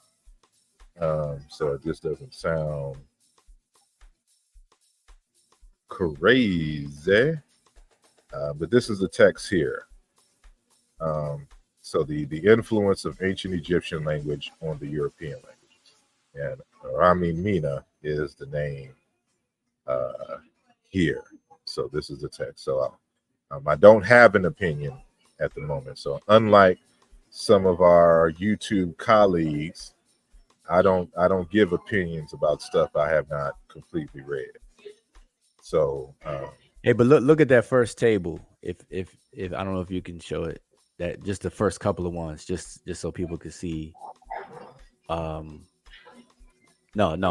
go down the table. Keep going. Oh, the table. Keep going. Yeah, right there, right there. So like, yeah, just so people could see what's going on a bit. Yeah, so that's just interesting. So that should interest a lot of people. Just the influence of ancient Egyptian on English, French, Spanish, Italian, and Dutch. So you got desert, and then deserto, you know, coming from deseret or whatever the case is. But anyway, it's just interesting. Yeah, I had a chance to look through it. It's interesting because some of them I was aware of, and then some of them I was like, oh, wow, okay. You know, obviously more work would have to be done through the comparative method, for sure. So I have to go through these and see which ones are these connections that Emboli has made as well, or what is. See now. And this would be a good point. So y'all, well, at least those of you who are in the group, that me and Emboli are having some. Let me get rid of that for the moment, so y'all can see.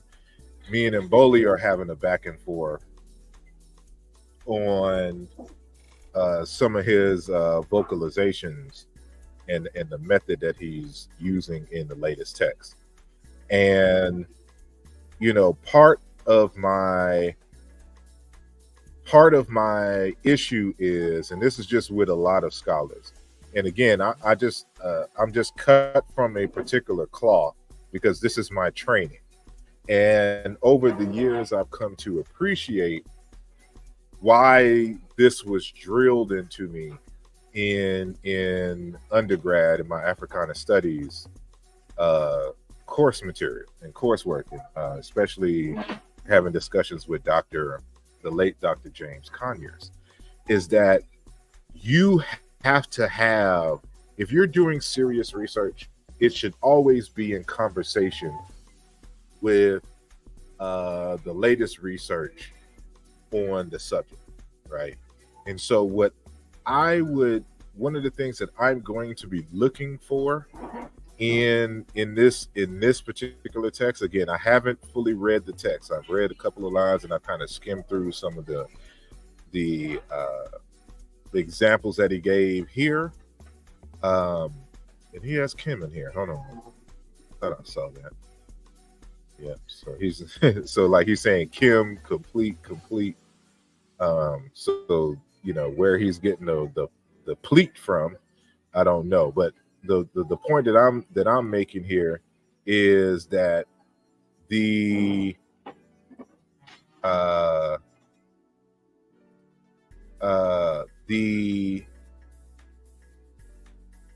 there's a whole field of Indo-European studies, right? So we would have to go through each one of these terms. Wait. Quick question, Chief. So when he gives that for complete for Kim right there, we do see that as the N16, right? Is that the land with the 3 dots of grain? Is that not a ta? No, he's not talking about Kim and Kim like in Kemet. It's just there's a word Kim that means complete. So what it looks like, talking about the actual glyph itself. Okay, you going somewhere else? We're going somewhere else. No, I'm just asking as far as the determinative, as far as Kim. That's a whole different conversation, and that's not what he's talking about here. You're asking. So let me complete my thought. So what I was saying is that the author is going to have to weigh his argument against the proposals for an etymology done by other scholars in the field on these particular words. So the kinds of questions that I would be asking, okay, is let's take complete for example, right? If I go, hey, just real quick to clarify that point, number 67 is what is talking about, and I don't know if the brother could see it on the screen, but it's not the spelling that he's thinking of. It's just the I6, the owl, which is G17, and then the papyrus roll, the Thai papyrus roll. It doesn't have anything to do with the land glyph or anything like that. Just to clarify. So yeah, that's what I was asking. I was asking, was that the No, that's the papyrus roll. Okay. That's the papyrus roll. But that's what I said. This has nothing to do with that. This is a totally different word and concept. You're going somewhere else. So like if I'm gonna unshare my screen here, right? So so this is me just going back in and going behind the work, and I have a tendency to do this for everyone's work. So like if I go to let me share my screen again. I'm going to go to the online etymological dictionary, and I put in the word complete. So it says having no deficiency, wanting no part or element. Meaning it's not lacking in anything. Perfect in kind of quality, finished, ended, concluded. From Old French, complet, full, or directly from Latin completus, past participle of compere, or complete, to fill up, complete, the number of, a legion, etc. Transferred to fulfill, finish a task. From com, here probably as an intensive prefix, see com plus plere, to feel. So we would have to see, what does this com mean? It's just saying beside, near, or by, or with. So like right off the back, it doesn't look like this would even compare, because the word Kim itself means complete, to feel itself, but that's not where the word complete comes from, or where the concept of to feel comes from in the word complete. Com being a prefix, and plere or plaire, however you want to say it, meaning to feel. From Pele, Proto-Indo-European, this is a reconstruction meaning to feel, to be full, right?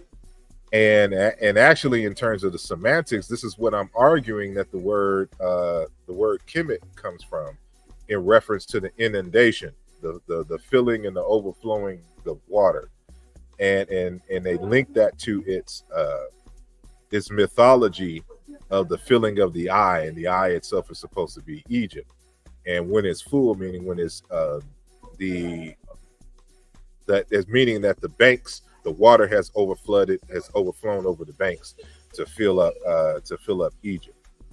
So I think it's a play on words concept here, but so this lets me know, at least on that word complete, that this author is not referencing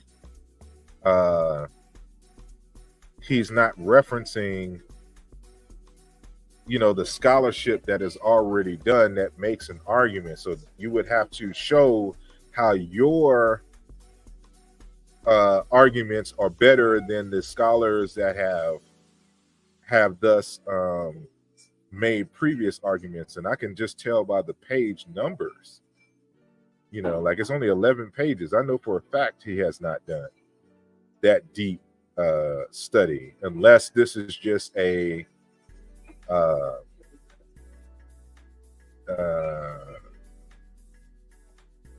this is just like a kind of a summary of a larger work that's either in the works or has already been published. Again, I haven't fully read this text, so I don't know. So that's one of the things that I will go back and see. But this is something that in terms of this issue of method, this is what I've been going back and forth with our good brother Kemboli, on this same issue, because a lot of his proposals and things aren't in conversation with scholarship on the subject, and so what he'll do is he'll use wording in his text saying, well, this is obvious that, and then he just goes with it. And we should all know as scientists that, it's not obvious anything. You don't take anything for granted. Everything and all things must be demonstrated and re-demonstrated, especially if you're going into new areas and new territories. So let me see if I can find that. Yeah, I think Obama was saying that that's pretty much equivalent of an abstract, and he has a whole thesis, but it's in Arabic or something like that. Oh, okay. Yeah, again, so that would be, but even still, just off of that one example, I can tell, that if he's equating the Kim and Calm in terms of complete, then he's wrong. He's just wrong, period. And he would have to demonstrate. And so you run into these kinds of these things in a lot of linguistic work. And so I'm very skeptical. First and foremost, I'm skeptical of all linguistic work. But there's a, let's see if and this is working. I'm gonna publish this and probably put it on Academia EDU once I finish with it, after I get some more feedback coming from Kemboli and anyone else. So far, Kemboli is the only one that's been replying. But let me. I gotta.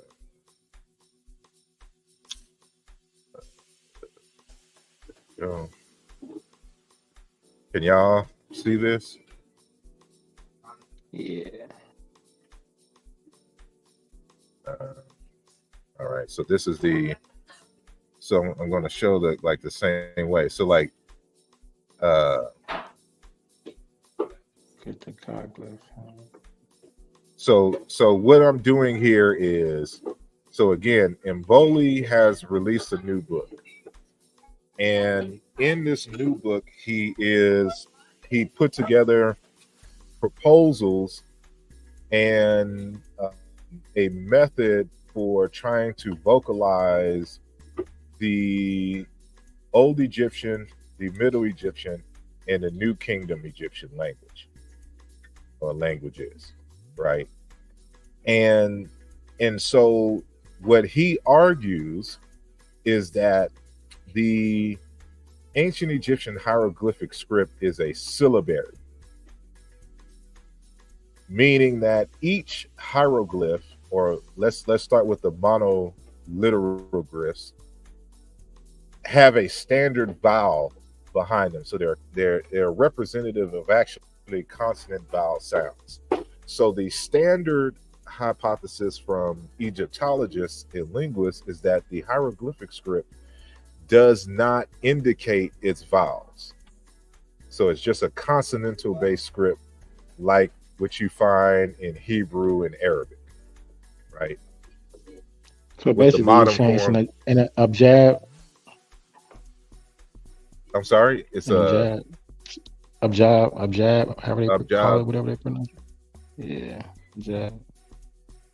So what I'm doing is going through each and every one of his proposals for the vocalization of the ancient Egyptian hieroglyphs, and I'm giving my critiques of the proposals and the methods that he's used. So the first one that we're dealing with is the G1 bird vulture glyph that you can kind of see here, which is represented by this transliteration that you see me highlighting. Maybe I can make it just a little bigger for y'all to see, hopefully. Right. And so this is my second draft of a critique, and then I'm going to do a third and final draft after this next round of conversation with Jean-Claude Boat. Right. And so, this is the name of the text. Again, here, this is the hieroglyph that we're saying. So he is arguing that in the Old Egyptian, it was actually pronounced Hiri, which in Middle Egyptian was Ri.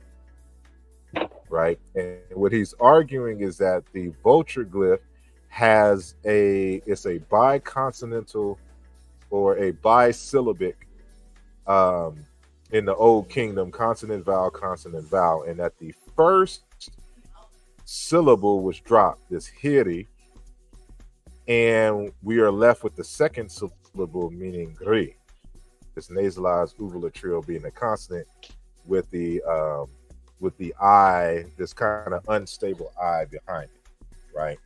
And so on pages 487 of his text, he provides like these two examples here.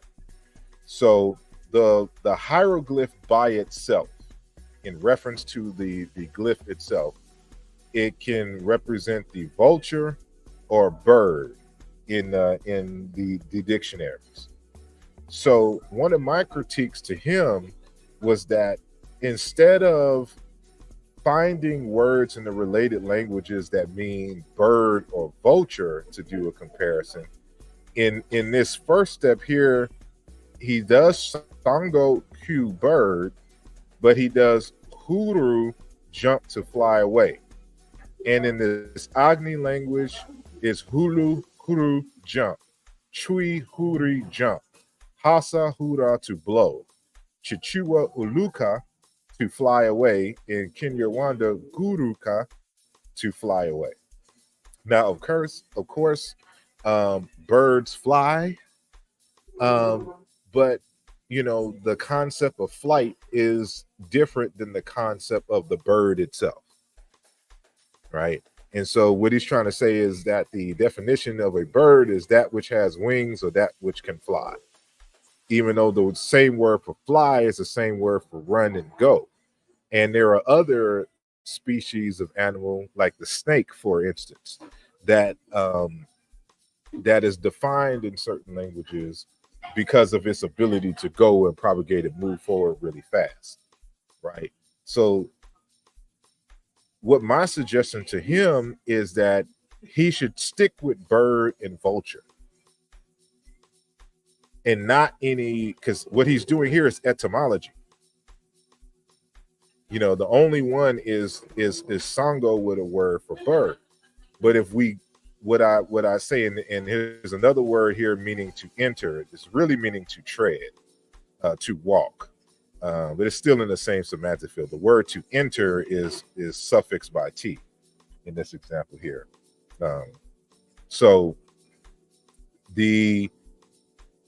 So how should I do it? So what I go back and do is I look at each one of the languages in which he initially used, and I go back and see which words for bird and which words for vulture exist in the language.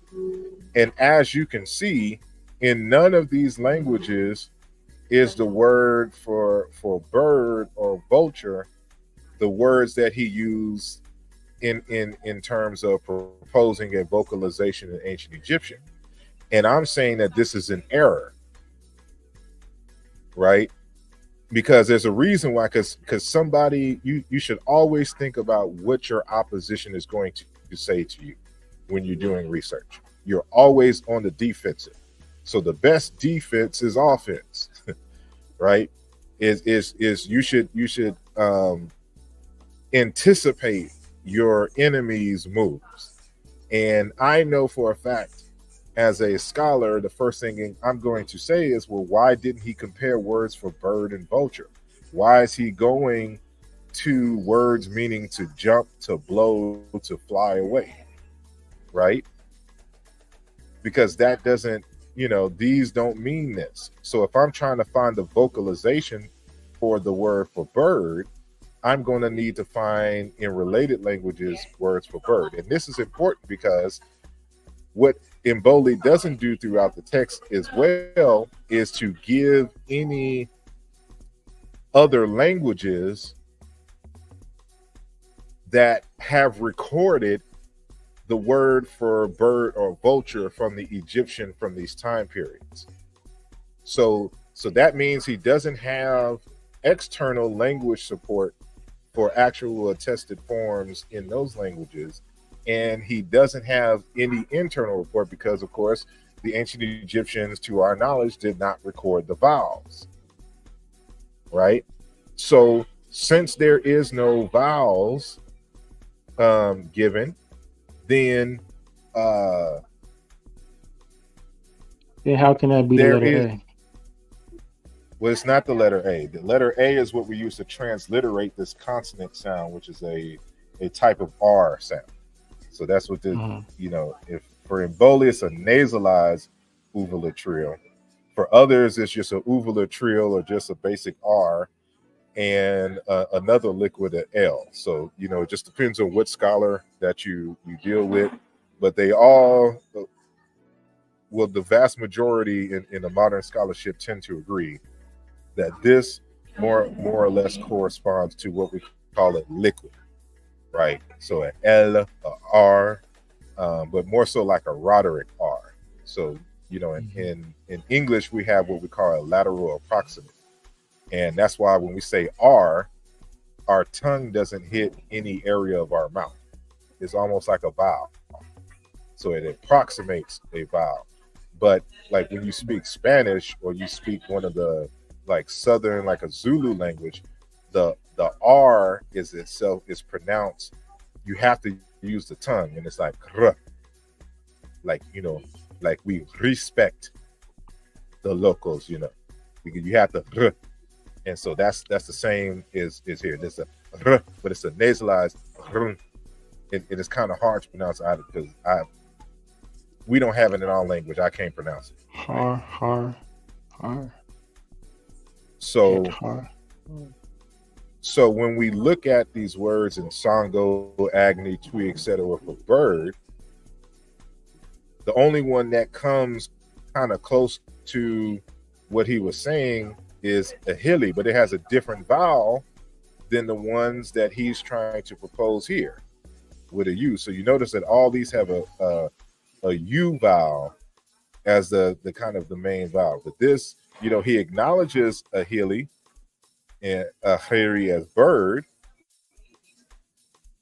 but I is a totally different vowel than U.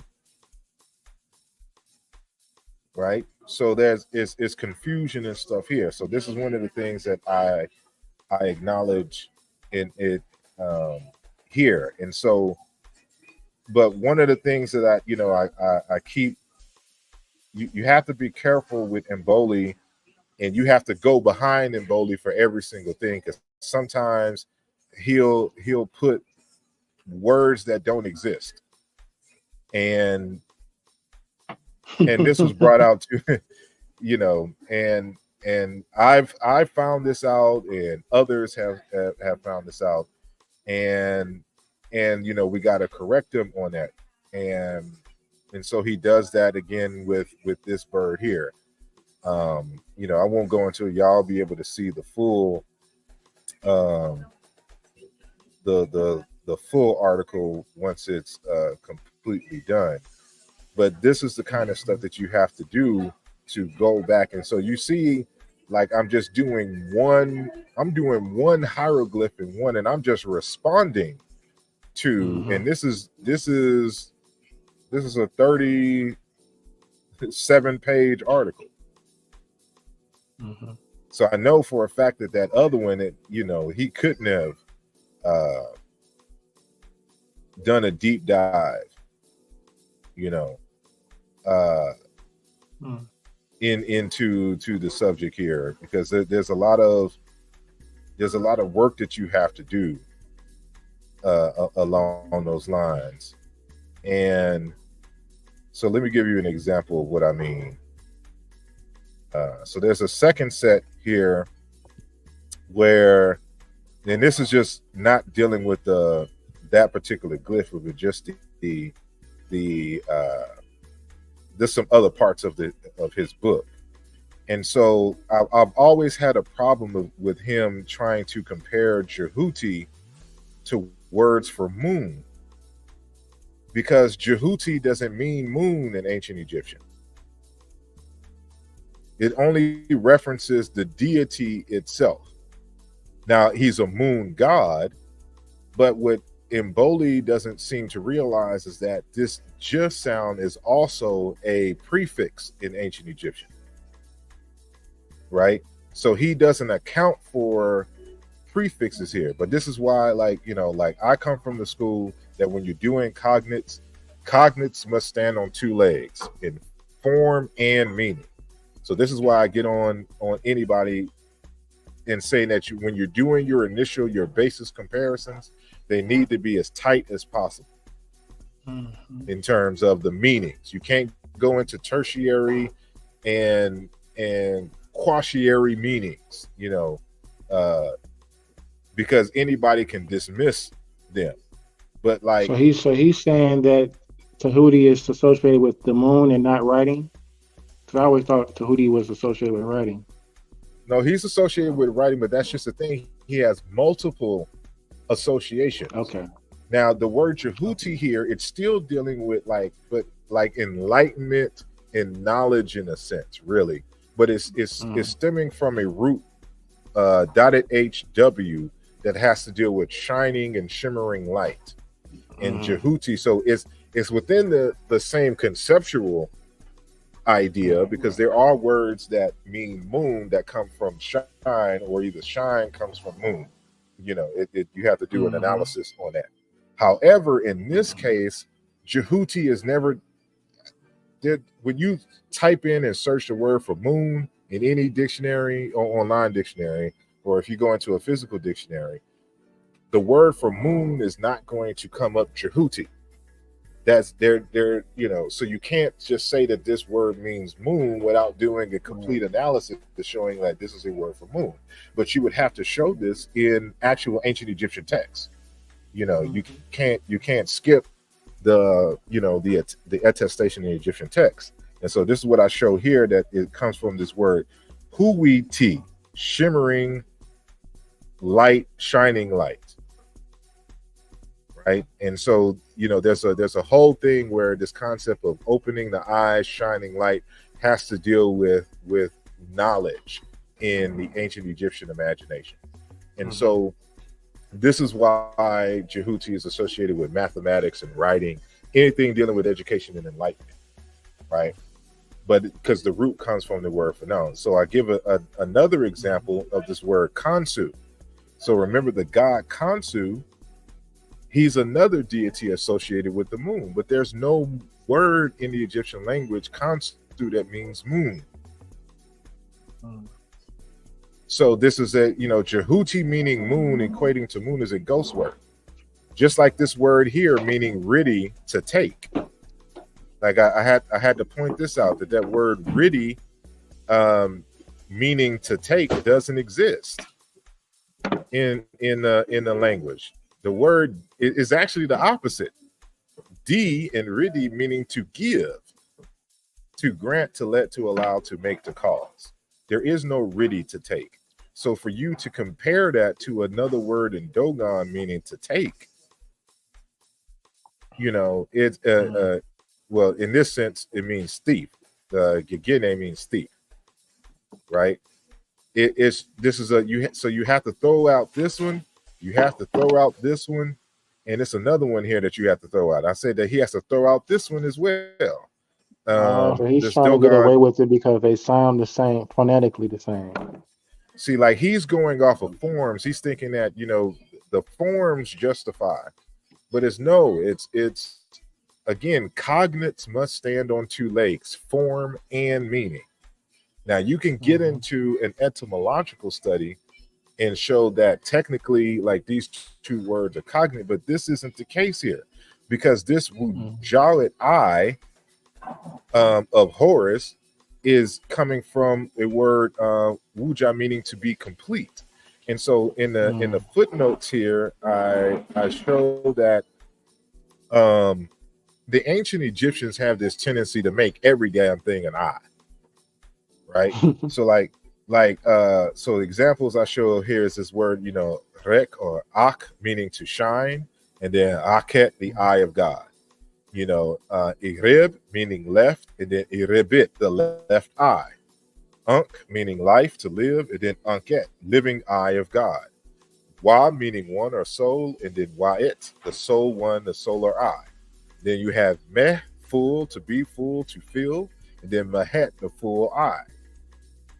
Right. So if they suffix, so the Egyptians have a way of making a word into a body part dealing with the eyes by suffixing it with a T, which may have a different vowel that has to deal with body parts. Right.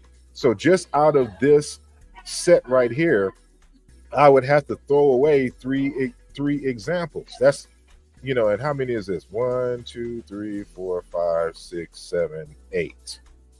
Right, so that's 8. So what's 3 over 8 for my mathematicians out there? Let me pull up out there. 3 divided by 8, probably about 40%. So that's 37.5. So roughly 40% of just this example here, I would have to throw away.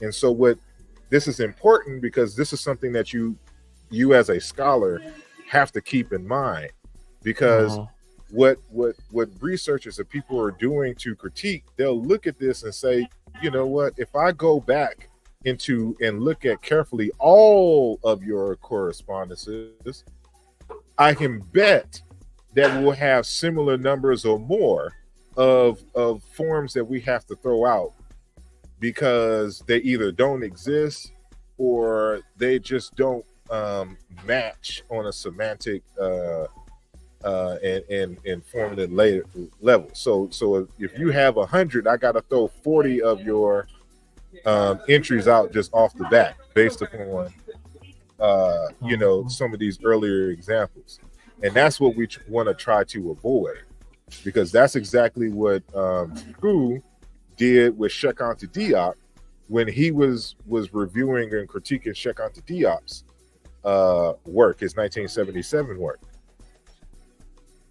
And so, you have to write with the knowledge that somebody is going to come back thoroughly behind you. And so, I'm used to this because I'm a scientist. So, I'm just not going to come and just review and just read and just take your word. I don't believe nothing you say. I don't care if you taught me directly. Matter of fact, if you go watch the video that of Muba Benge Bololo that I have on my channel, when we brought him to the University of Houston at U of H way back in 2010, I believe, or 2000 and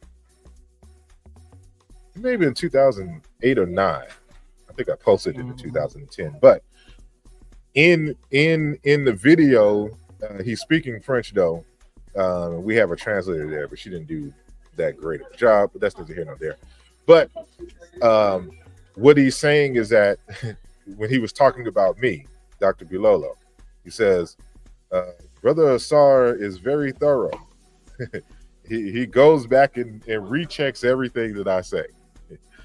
And this is why he'll be a great scholar. But I have to do that because of my Hebrew Israelite days and being a pseudo Hebrew Israelite and not going through everything. And this is what we have to try to avoid doing.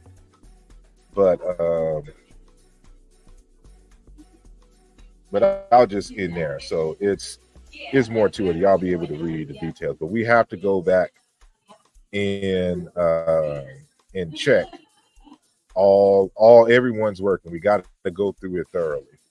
Otherwise, because you got to know what you can use and what you can promote to others regarding work and where their limitations are.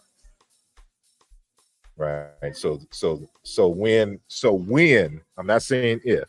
So when Unc and the others and Sosa and them, and anybody, or even if it's a Dr. Cambone or anything to this nature, what they're going to attack, why they're going to attack it, and how you can rebuttal it if it is indeed sound, what they're trying to rebuttal, right? So this is what we have to do, and we have to be thorough. So I always encourage everyone to trust no one and only trust the evidence, and don't be afraid to speak if you see something wrong, but you have to know what you're doing and where to go with it, and force them to prove their point. Right. But Brother Wujah, you got anything to say? Go ahead. Oh no. There? Yeah, I'm here. Okay. Yeah. So I have I've prohibited myself from speaking on the new text because I haven't gone through it yet. So I need to catch up. So I'll be catching up on it to understand the methods for the vocalization and everything like that. So, but that's one thing I'm trying to get him to do is to put an algorithm together, because I don't see that. Like, there needs to be a step-by-step, kind of like what I do here, but I'm sorry, go ahead. No, that's what I was saying. So I just don't speak on it yet, but I am in the group, and I see the questions and answers and the conversations that are had, and they're interesting. So I'm following that so far. And I'll just be interested. Like, it's making me more and more interested in getting through the book, but it's gonna take me a while. especially with the vocalizations, because I understand. Yeah, I mean, I'm following, and so I gotta see it teased out more, and I know that the book is thick, so I gotta see what it is. But I did want to say, I guess a different comment, but it's related, is this journal thing, right? Which one? Oh, that article that we were talking about earlier, or something? No. The idea of journals, the idea of okay. The idea of publishing in a journal, and I don't know, maybe we could speak on it in the future too, as well. But I think that people in the community, in the online community, are having a false expectation about the practical aspects of writing a journal article and things like a journal article in itself does have a certain level of prestige or function and purpose, which people like to think as lofty, right? But I think people are ignoring the practical side of it. So, for example, Kemboli's book, 2010 book, there is no way in the hottest of hells that you could fit that entire book in a journal article at all. Or anybody's dissertations, like PhD dissertations that are like 600, 1,000 pages long and stuff like that. Yeah. Those are not even practical to even imagine to be in a journal. And so some people are getting this idea that you have to produce a journal article first and then produce a book after. But that's not a practical view at all. And I think it's really just kind of crazy for that to kind of be one of the things being said and stuff. Because like the dissertation, like the one that we are talking about with the ancient Egyptian influence on Indo-European words, like you first looked at it, it's like, okay, it's 11 pages. So it's an article, and that's typical of a journal entry or article. Journals have limitations on words or pages and all kinds of stuff.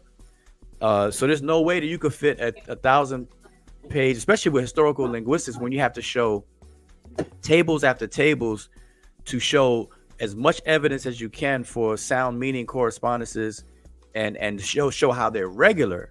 You have to show a lot. So just on the tables alone, you got a bunch of tables before you get into the text and meaty part of your argument. So how is that going to all fit in a journal? So I'm just saying, it's just crazy. But I wanted to bring it up because you said, when you said, oh, it's 11 pages, but he has a separate dissertation, and that's what people got to understand. This kind of work is different. It's like we can't be simple minded about this stuff. So anyway, that's all. Yeah, that's an important thing. So even the journal article and the two journal, well, I know one's already published, but he said there's one coming away of Kemboli. Like, this is stuff based upon his first book, and I guess even the subsequent work that was to be published in this book. But there's no way that he was going to be able to establish all of that in a journal. No way possible. Nobody does that at all. Nobody ever does that, ever. But yeah, one of the things that I wanted to kind of highlight is just how the Sumerian actually proved. So when it comes to the hieroglyph, remember that he's arguing that it's a consonant vowel, and that the first consonant vowel was dropped. And then we're left with the second consonant vowel that gives us the monoliteral glyph here, right? But when I compare the words because remember, like, we gotta, this is one of the reasons why I use Sumerian, because Sumerian is a contemporary, like if you're going to compare ancient Egyptian and let's just say like a Bantu language like Chiluba, but you want to establish that this stuff is really, really kind of old and inherited. So I'll include like Sumerian, and for contrast, I would include Akkadian, because those are the oldest written. Ancient Egyptian, Akkadian, and Sumerian are the oldest written records in Africa and in the area, right? So if we find it in those texts, then we can, be sure. And of course, if it obeys the sound laws based on regular sound meaning correspondences, right? So and I didn't put this in here. I don't know why, but there's a word in Giri that means foot and path, and this is what leads to the word for to tread, to walk, right, and to enter. So we can see that this sign here, the singular nasalized uvula trill, corresponds to both the ng, and then ng interchanges in Sumerian with n and m, right, that I have highlighted in the red. And you can see that this is in the first syllable. Now, keep in mind that this also corresponds with R in any position. So how do we know which one is which, right? And the reason why I know for a fact that it is Gi, the first, because there is a Gi, meaning bird, in the Sumerian language. And that's the first syllable here. And so we can see here that this was probably, that became M, and M becomes U in for the butt, right? But we still keep the nere. We can see that in the Sumerian, we're still getting consonant, vowel. But it appears that the second consonant vowel is what's being dropped, right? So if we say, ret, meaning to enter, because this is a verbal suffix, we have kur, and even K and G in Sumerian interchanges, like we see in this word here for bandage. Ning is a prefix in gur, ning and kar. So you see that these are two different dialectical variations of the same root. So ru meaning long is gid, and the D corresponds to the W here. And we can just go on and on, but then the ng all becomes in these variants here. So just like how we have ngi, bird, we also have ni, bird, and nu, a night bird. That's why I say that the full pronunciation of the vulture bird corresponds to Sumerian numa, meaning vulture, right? Which is close to the Bantu Sesotho lenong, vulture, large bird, and tree, anoma, meaning bird, right? So it's telling us that there's a U behind it, just like how Kemboli had in the beginning, but none of those words were words for bird, right? But it's a case where you have to decide between either I, which is like you pronounce E, or U, or U, right? But the way that he's doing it, like what you don't see in Kemboli's text, is a complete analysis like this. This is why I never, when I'm doing my comparative studies, I don't cite anyone. I only do my own comparisons, because this is mathematics. You should be able to do your own work, right? And when you're able to do your own work, you can confirm or disconfirm the hypotheses given by other folks. And this is what you have to do. So even this word here for staff, you see, it's still giddy staff. So this corresponds to G and ng, and that's how it becomes N and L and R. There's so many ways that sounds kind of correspond with each other over time. But this is the work we have to do.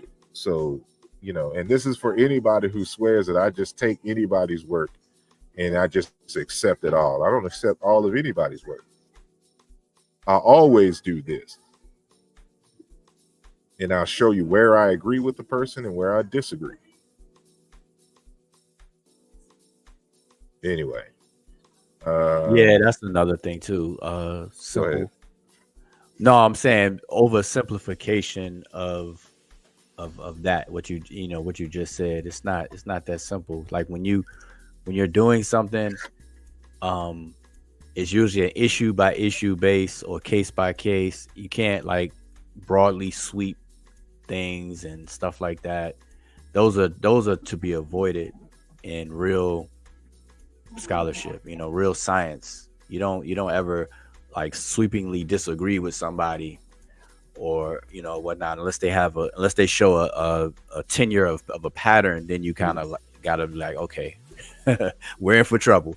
But other than that, it's always a case by case basis, and that's how scholars treat each other. Because there's scholars who disagree on one issue, but on the other 9 issues they agree and they work together. Exactly. It happens in science all the time. I'm sorry.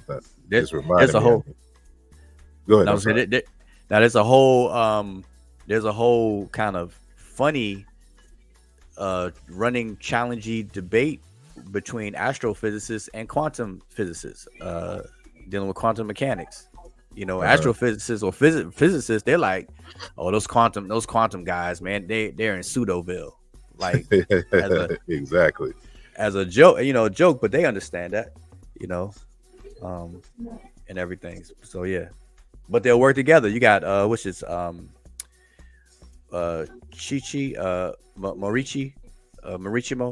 I forgot his name. The Asian physicist.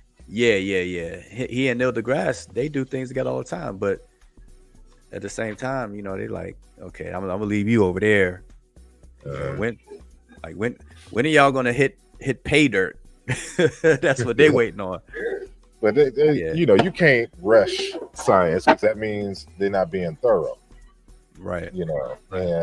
And so someone has even asked the question: is quantum not quantum mechanics, but is string theory can you even justify it scientifically because of the scales? Because you're talking about phenomena under the Planck scale. Yeah. And so, what kind of experiment can you do that won't disrupt?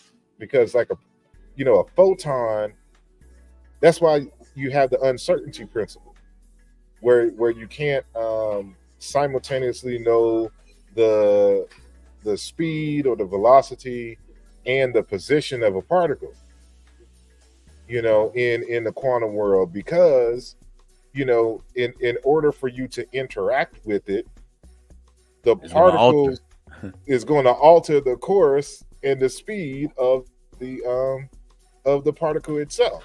So that's why they say as soon as you observe something, it skews the observation itself. Exactly. So in that sense, is it even possible to demonstrate? Even though they may have grand ideas and the mathematics says that this is plausible, but this is the issue here. See, the reason why string theory is not pure pseudo is because regardless, the mathematics behind it is sound. But mathematics is not science. It's logic. And so, in science, you need experimental verification, not proof. Right. And this is the dichotomy that they're dealing with here. But I'm just kind of highlighting right here because Kemboli made the statement that the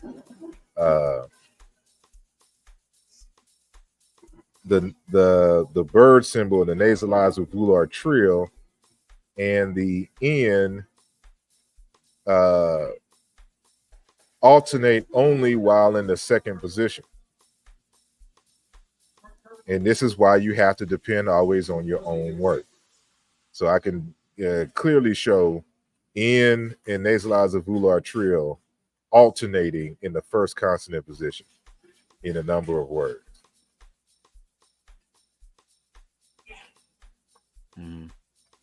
So that's your third draft. Is that this? Well, no, this is going to be on my critique, but I'm going to put that in there now that he made that statement. See, this is why I've opened the draft instead of just outright making my critique and then publishing it.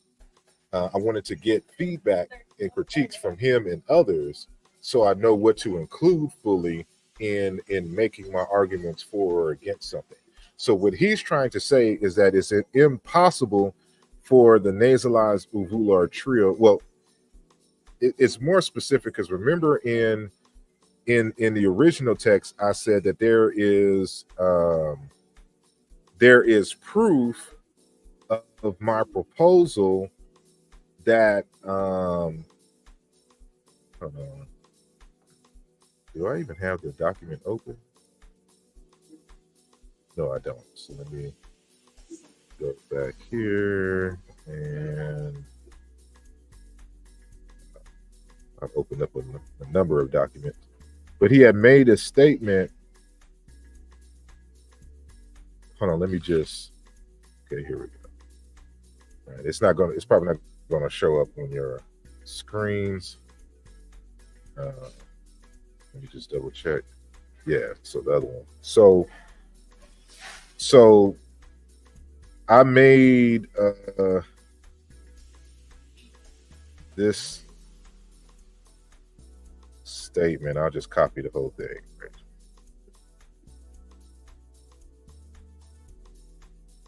Where are we at? Dang. Okay, there we go. Right. So I'm just going to copy and paste it. So I had to switch documents on you. So what I made the statement is that I said our conclusion that the nasalized uvular trill or the vulture bird was probably pronounced something like this. So I put a star in here, then you know it's a reconstruction. So I'm letting you know it's probably, I'm putting this as a hypothesis. And it's supported by the entry ne, meaning helmeted guinea fowl, given the R and N, because this is a type of R sound, interchange, right? And then I make note that a guinea fowl even looks like a vulture and is quite large. And so when you look at pictures of guinea fowl, they look like vultures, right? And I don't know if they accurately behave all the time like vultures, but nonetheless, they have the same. So they don't have the same classification system that we have in a modern scientific way. They kind of group animals and things together that kind of have similar features. So it's strictly on what we call lookership in modern times. So they'd have been perfect ancient Egyptians, the lookerships on those other channels. But so what Kemboli is trying to say is that this is incorrect because he's saying that these don't interchange in the first consonant position. And so with me showing these words here, this totally renders that argument null and void.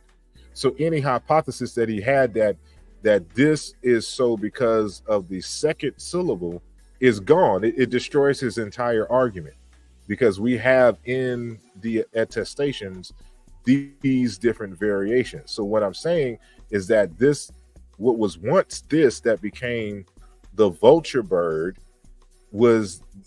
became fully nasalized and became the ne bird for the helmeted guinea fowl, right? And then it was another variation of the H that became the so-called Ak bird,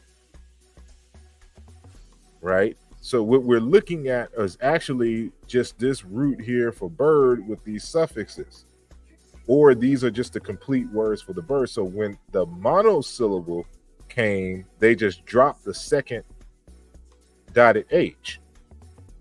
And I even told him that the carrier bird, this one here, is more along the lines of what he was trying to propose for hiri, but he doesn't use this word. I don't know why.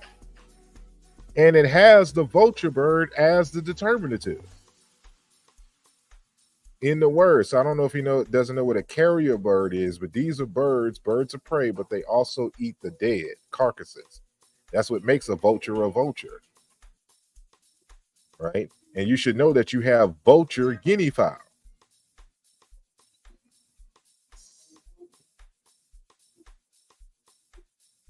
So this is how we straighten up and clean up the work from others. We don't dismiss out of hand. So that the whole point of saying is that unlike a lot of our folks who have these conversations online, they don't go through the detailed study to show how and why and where they disagree with each other.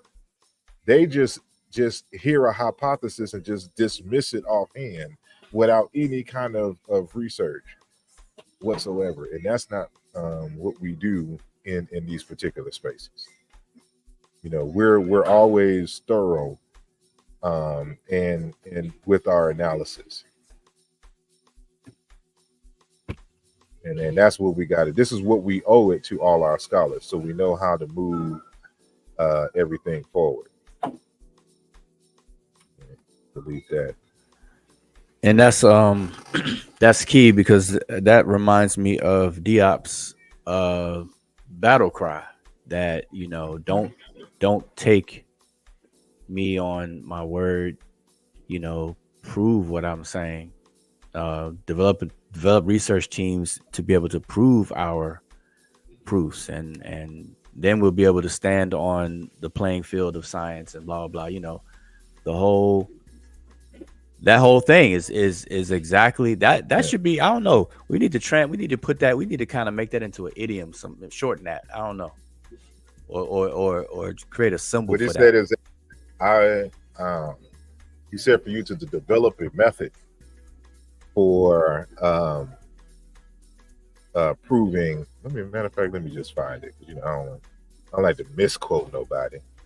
Right. I'm saying we need to put that into a icon, like visual. I don't know. Come up with a composite image of that and print some T-shirts. I'm just because I'm saying, because they do that with Neil deGrasse Tyson. You know how his sayings come on T-shirts, and not just him, but I'm saying we need to start doing that. So to just hammer in people's minds, because I don't see what the problem is. That's like so plain as day to me, is that you want to demonstrate. And I said this a long time ago, like, sometimes before I feel like I'm gonna invest time in going back and forth with somebody, that is a requirement. Like, people have to show their grades. Yeah, I mean, just show me a few high, even if they, whatever level of education they attain, just show whatever it is, because the level is one thing, different thing, but show me what kind of grades that you got. Because some people take courses and they're able to say, hey, I took that course, but how well did you do in that course, though? Given that becomes an issue, because a lot of people do just enough to get by. Just to get by. Yeah, that's the statement right there. That's it. That's their theme song. But yeah, he said, I would like to see. So he was asked a question, essentially, what sort of preparation should young scholars make to undertake future studies And I put in there in the field of Africology and Africana studies, but it just, scholarship in general. So he replies, because this was during an interview when Cheikh Anta Diop came to the United States way back in 1985, I believe, 84 or 85.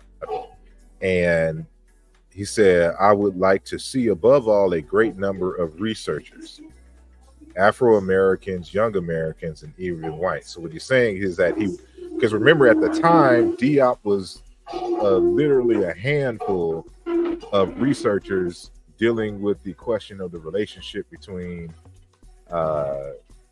West Central Africans and ancient Egyptians. So he's just saying here, well, first of all, I would like to see a greater number of researchers, whether they are African Americans, just young Americans, and even whites. Why not? Because it's the young who are the least prejudiced. As a consequence, they are the most capable of making triumph ideas which frighten the older generation. Also, I think that it will be necessary to put together polyvalent scientific teams capable of doing in-depth studies for sure, and that's what's important. It bothers me when someone takes me on my word without developing a means of verifying what I say. We must form a scientific spirit capable of seeing even the weaknesses of our own proofs, of seeing the unfinished side of our work, and of committing ourselves to completing it. You understand? Therefore, we should then have a work which could honestly stand criticism, because what we've done would have been placed on a scientific plane. So all we're doing is doing what the elder requested of us. We said, we heard the clarion call, as they say, and we went on the mission with that in mind. And so people get mad at us for doing exactly what Diop said to do to him specifically, but what he's saying this also to mean in general. And this applies to anybody, whether it's Cheikh Anta Diop, whether it's Theophilo Benga, whether it's Jean-Claude Kemboli, brother Asar Imhotep, Wujaru Iri Ma'at, whether it's Sanjeti Ankh Ra, it don't matter who it is. You always have to develop a means of verifying. You don't take anybody on their word, no matter how close you are, to them. In scholarship, you have no friends. And that is the representation of science. Yep. Verification, evidence, verifying. And that's as science as you can get. So yeah. But but that's good though. See, but just I guess for people who are listening in who are not don't know about the conversations between you and Kemboli and the rest of the folks in the group, that I can tell that Kemboli definitely is a true scientist and follows that as well, because he is welcoming the critique. Like he's saying, bring it, and appreciates it and wants other people to chime in on it in whatever case is, and that's part of the reason why the group is even exists. So you just want to make sure everybody understands that part as well. Like true scientists, you welcome it, because that's the thing. You don't personalize information. You never identify with information. You don't make the information your identity, because when your information is critiqued, you're going to see it as an attack and then get defensive, and it becomes personal. It's like, oh, he don't like me. Like, no, it's like, it has nothing to do with that. And that's an alien to some people, but we see it play out in social settings when like we'll assume, and I'm using the air quote, we will assume that two people are enemies. And this even plays out in movies too. We'll assume the two people are enemies because of how we perceive that, but yet they can do business together. And then you get this saying, it's business, never personal, or the opposite. And all that's kind of related together. It's like you never identify with information. That don't become your identity. And so we got to be careful of that. Oh, he's a I'm being attacked. I'm being attacked. No, your claim is being scrutinized. That's it. And that's what you should want. So, because the whole goal is to make the best move. And that's why I encourage people to learn how to play chess. And not only learn how to play the game of chess, because that's, man, excellent in and of itself, but also play yourself. That's another level of it. Play yourself. Like, learn how to play chess, play other people, play speed chess and everything. Get that, master that. But also play yourself. Because in playing yourself, it's gonna put a whole different perspective on the game, where you're not playing an enemy or an opponent that you may see as an enemy. You're playing yourself, so you can't even go down the road of enemy. Now the board itself becomes your enemy. Now it's a game against the squares itself, the squares of the board, and not a person. And so you're gonna move for both sides. And when you're done, you would have reached the best move, like the best move, the best set of moves.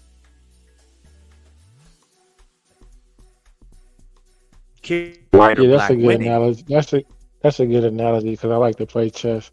So what I like to do when I first started, like for the first 2 years, my uncle taught me I only played like black defensive, and then we switched around, but it was kind of like when I was off on the offensive, it's like, okay, make my best move.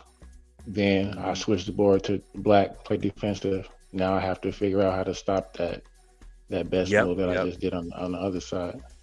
Exactly. And by time you done, you would have reached, you would have concluded that's the best outcome that can be made, and not an enemy type of thing. And that's it. So I used to play chess, boy, like it was no tomorrow, man. I used to play speed chess. I used to play chess every day. What's crazy is that, like, I don't know if you came to the same conclusion, but it's like, once you find that best route, like we played, like me and my uncle played like for like 3-4 years in a row, but we played the same game. You know what I'm saying? Maybe like a slight variation here or there that would determine who won or not. But for the majority, like my first 8 moves are always the same. Like. Oh yeah, the openings, right. Yeah. I mean, and that's the thing. The opening game will be definitely repetitive, but that middle and end is where you have more variation. Yeah, that end game, definitely. Where you have more variation. And I'm telling you, I always encourage, chess. I think chess. You still play? Chess should be mandatory. Nah, I haven't played in like too long. I wouldn't even play anybody. Like if I play, I'm coming. I mean, it's like riding a bike. I know how to play, but my download you one of those apps and then just practice on your phone. And when you got some free time at nighttime or something, you can just get in a couple of quick little games. Yeah.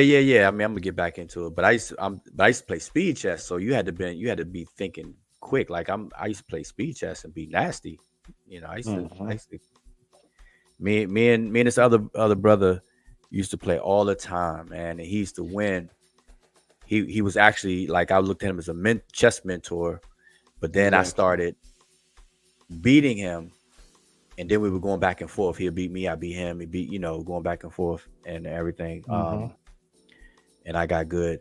And also with chess, another thing that comes out of chess is if you are a really good chess player, then you go through a time period of playing beginners, your game will go down.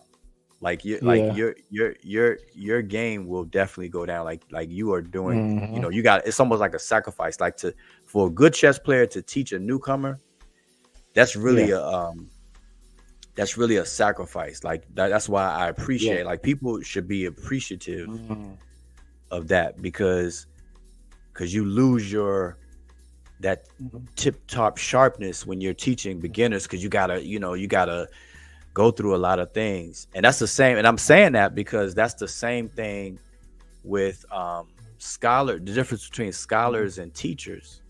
Like scholars at the forefront of knowledge versus teachers, it's different. There's a difference there.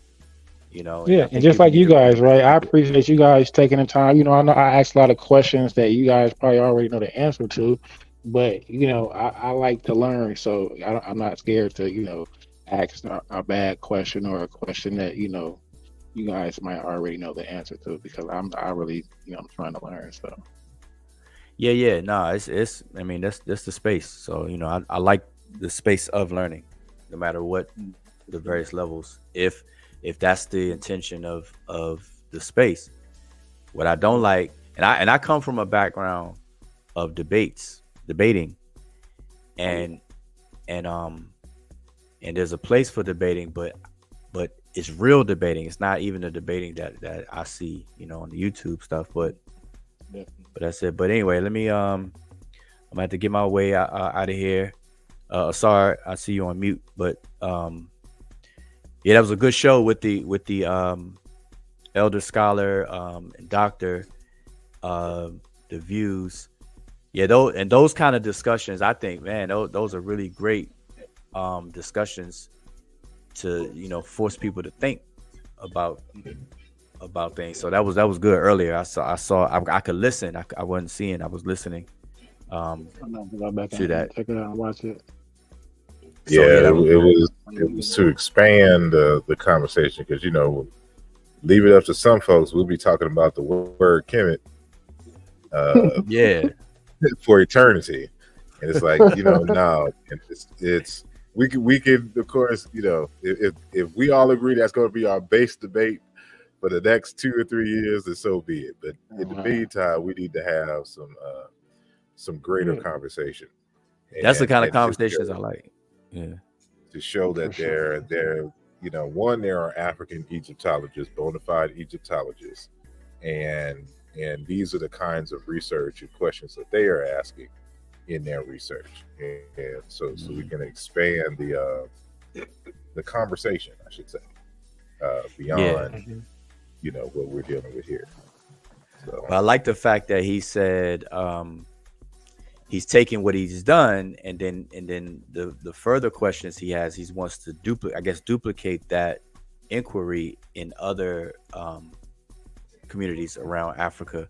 That and also when he was talking about freedom, just the act of freedom, like the idea of freedom, it's like stuff like that makes you sit back and be like, wait a minute, we take a lot of stuff for granted, but you think about it, it's like, wait a minute, freedom, it's just fascinating. And then evil, the whole concept of evil, and I know you brought up in South Africa the spirit of evil or something like that.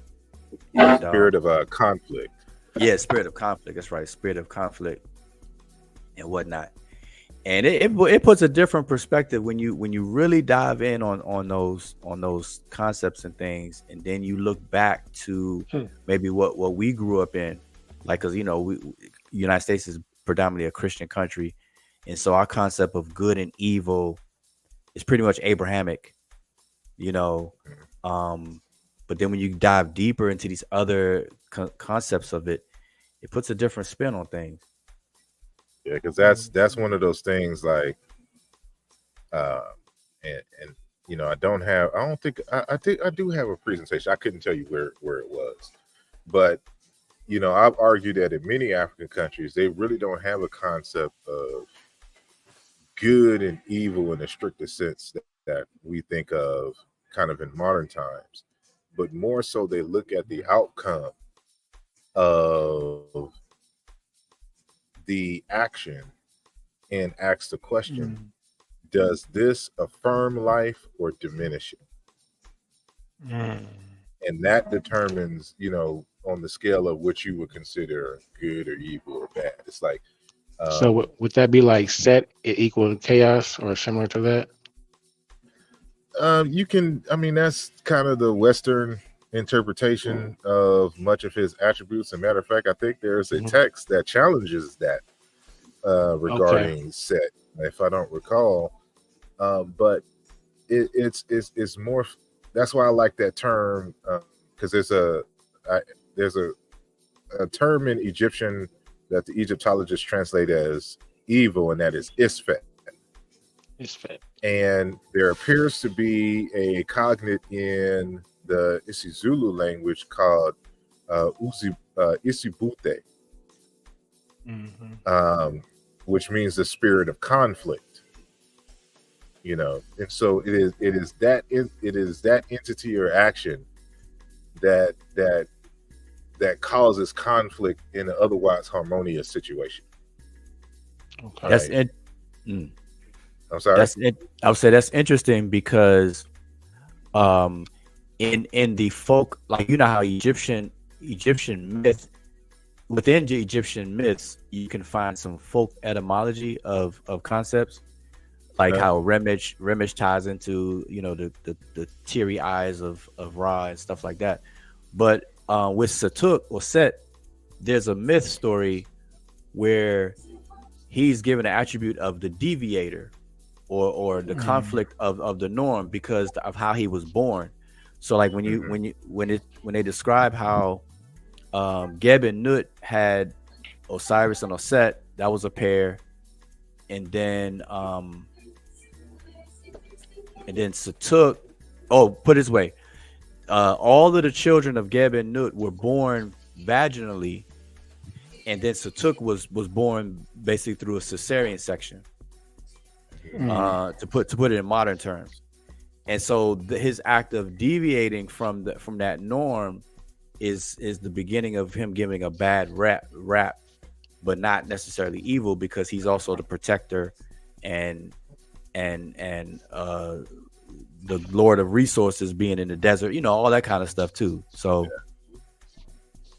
that's kind of like that's why I like that, you know, that text, and I wish they would republish it so the you know, more people can get it, and that is the Spirit of Conflict text by Jordan Ngabani, because you'll get a greater sense. He really expands, and I couldn't do it justice trying to go off the top of my head and remember exactly what he said, but just understand that he gives, at least from a Zulu perspective, you know, this issue of conflict and deviance, and how the position is that there's generally there's no point for which somebody can't come back from, right? And then you juxtapose that to, let's say, the conversation coming out of Fukiao's text, where he reminds us that in the Congo, amongst his people, like if you know, King J was to be to have done criminal activity, we would generally say that he committed a crime. But from Fukiao in the Congo's perspective, they would say that King J bared a crime. Now, what does it mean by that? Because, you know, I guess in many respects they're answering the question of nature versus nurture, and they're saying that a person isn't born with these kinds of ideas in mind, that a child learned that from somewhere. This, you know, King J learned this from somebody else, that that this action was okay, that he can get away with. Like, he didn't fully understand the implications of his act, or he did or whatnot, and somebody said that it was okay. So there's an aspect of, even though he's an individual and he did the act, but he bears the crime of the society who either didn't inform him that this was incorrect, or they told him that this was correct in some way, which is causing the conflict now. So crime in a Congo sense has a even, I should reword it, even crime in the Congo, traditional Congo sense, has a community component to it. Mm-hmm. And so, you know, it forces us to really rethink how we think, even about ancient Egyptian concepts of these terms that we're using from a Western perspective. because uh, it may not translate equally in the same space. Because was there not certain certain cities or areas that were designated for people who may have been, banished to, go there to kind of lay low, so I to don't speak? think there were cities that they were designated strictly for that, because the prescription back in the day was you just had to leave. Right. Where you went, who cares as long as we didn't have to deal with you. Mm-hmm. For sure. You know what I'm saying? Yeah. So But now that's if you, I'm sorry. no, I'm saying that. Excuse me. That's very, very needed today. But we see it. What I see a remnant. What I meant is the whole communal aspect of wrongdoing and crime. Oh, yeah. Because you think about it, if it's the reverse of, or it's the application of I am because we are. And Exactly. so the reverse of it, if I commit a crime, then we all committed the crime. And with that in mind, the community would be more keen on making sure everybody's straight with that. Exactly. Like you would. So the underlying issue here is that the society creates the conditions for a person to commit crime. So this is why he bears the crime, and he doesn't just commit the crime. He's not just the agent of crime himself. And you can kind of see this today. So I was having this discussion some time back about, older men having sexual relations with teenagers, people who are like 16 and up, right? And we got to be careful of the words we use, because a pedophile is somebody who has sexual relations or attracted to somebody who is prepubescent, not a teenager. A teenager is something else, but especially coming around the age of 16. And it becomes important here because the first thing that people will say, and this is no defense or nothing, this is just you got to follow the logic. So you have it in these cases where these older men, usually around 19, 20, 21, 22. Like if you in your 25 and up, that's just beyond, crazy. But those individuals having relations with these teenagers who are in high school, right? Now, in the case of a older male and younger female, the first thing that everyone says is that the man is sick, right? And for some reason they don't believe that the girls have any agency or any say so in these types of relationships. So you want on one hand argue that women mature faster than boys, but they're not mature enough to decide whether they want to have a relationship and sex with older men, right? But they can drive, they can, even at 18, they can smoke and all this, yada, yada, yada, right? And all this becomes important because in the music videos, in all the songs and stuff like this, all the adults are having a conversation amongst each other and saying that the man must have his own house, his own car, lots of money, and be able to do and take care of the woman in all kinds of ways. Do they not? Yep. So when the children are listening to this music and seeing these films where this is the norm, this is what they become attracted to. So of course, when they're looking at your 10th grade broke ass with no money, no house, no car, they don't want to talk to you They want to talk to the older folks who have all this quote unquote enticing stuff that they're supposed to have. There's no songs about, being a teenager in love with somebody who's on your level and building together. It's always the man should already have this, where it puts the young teenage boys in a particular predicament because they don't have these things on average, unless your parents are just rich and they just give you stuff. But the vast majority of us around the world, and especially the United States, don't have this. And there's many stories that you just ask any average brother from like my day and back. They'll all tell you about, these, either losing girls or seeing girls leaving high school with somebody that had the car and was older and out of school and all this other kind of stuff. All right, you remember that video passing me by, Far Side? Yeah. Prime example. What was the song by Destiny's Child? Was it Bugaboo? Even still, it's not Destiny's Child. I mean, even I know Scrubs. they had Scrubs. She's about Scrubs. Yes. Yeah, Scrubs. That's TLC. TLC. Yes. So these were the songs back in the day. So if a man can't provide any of that for you, for a young mind, what's the point that I'm making here?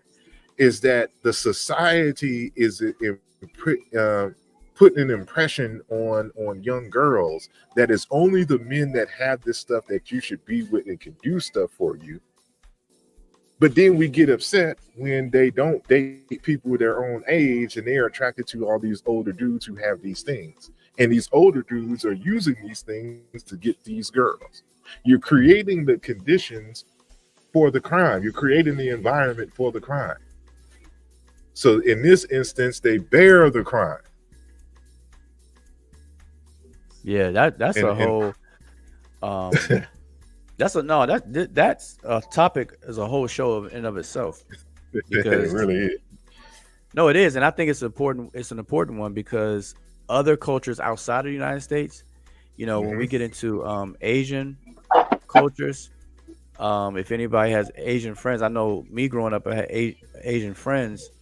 They were very, very mindful of how their children acted in public because it's a reflection on the family.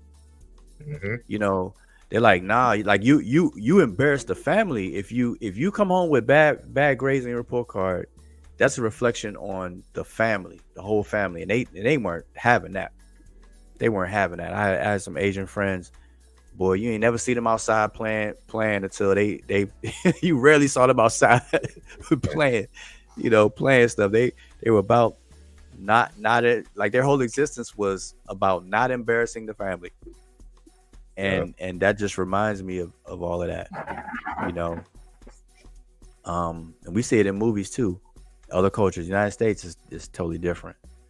Yeah, but that has its pros and cons as well, because a lot of those cultures, what they call cultures of honor, and we technically have it here in the United States, but not to the extreme. For example, of like in a lot of Arab countries, right, where like if you leave Islam, or if a wife tries to leave a husband or something like this, just bring dishonor on the family, and so the wage of sin is death in that kind of, because they're looking at that you're bringing shame on the family. So this happens in India, this happens in Japan. This is why people are like Japan at one time, I don't know if it still is, but it had the highest number of suicides because if they look bad or didn't bring this much money and a job and all this other kind of stuff. Matter of fact, in Japan, they had to put nets outside of tall buildings because so many people were jumping from the buildings on the streets. Yeah, that's crazy. Yeah, I mean, yeah, you have to find that equilibrium in the society, and that's and that reminds me of the Egyptian, I guess the kind of concept of balance when you're dealing with moral codes and stuff in the concept of ma'at. you know, where that balancement part comes into play, that equilibrium. You find that interplay between all of that good stuff on a social level. So there you have it, man. So I think that's a topic of this stuff. Get out of here as well. So this show's been going on almost 4 hours, and so that's what happens. Just want to say thank you to each and every one of you who are sticking on this long and either came on or asked some good and critical questions in the chat. And thank you again to those who have liked the video and those who supported the video. And again, you can join the Patreon page, and we got some good stuff coming for you, for those of you on the Patreon. So just hold tight for me for like about a week, and y'all be able to see some things. And then I think we'll probably have some more interviews before then, but definitely a major highlight is Dr. Kaikosa Kajangu, who's coming out with a new book. I've been trying to get him on since forever. And, he's one of them super spiritual Africans. So he's like, I have to consult the ancestors and they'll say when it's right. So hopefully, everything goes through. And he actually gave me an early copy of his upcoming book. So I will have read it by the time he's going to release it in August. And so it's going to be out, probably around the first or second week after the book has been released. Officially, that will do the interview. But those of you who are familiar with my work should be familiar with Dr. Kaikosa Kajangu. He's another good heavyweight in the theological, spiritual discourse of Africa. And so, I'm excited to have him.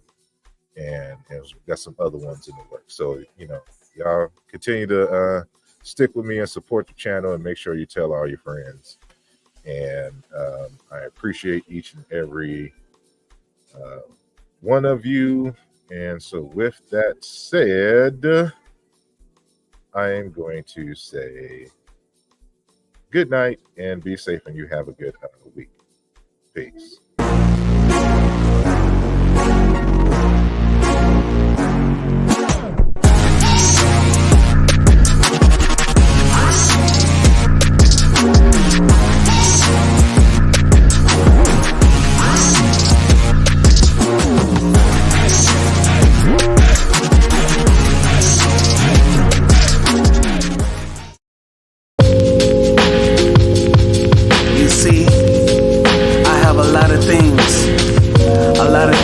On my mind, and I would like to let them out. Look, I see reality breaking down all my fantasies. It would be nice if I at least had one fantasy. That neutrality about to take a terabyte from the American apple pie, better get a slice. It's kinda scary the way that this life is moving on. Marvin's doing backflips inside his grave, what's going on? We have head-on collisions, not seeing another's vision. Maybe that's the reason why some colors fit the description. A lot of relationships need life rafts, sinking ships. I guess you just can't have only one like potato chips. I would love for you to listen with an open heart, but would you really even hear me if it's torn apart? I don't do the things that I used to. I'll be fine even if I lose you. Okay. This program was created with the love and support of all of our Patreon members and subscribers. If you are not a member yet and would like to see more content like this, consider becoming a member today. The link is in the description of this video. Your support is greatly appreciated.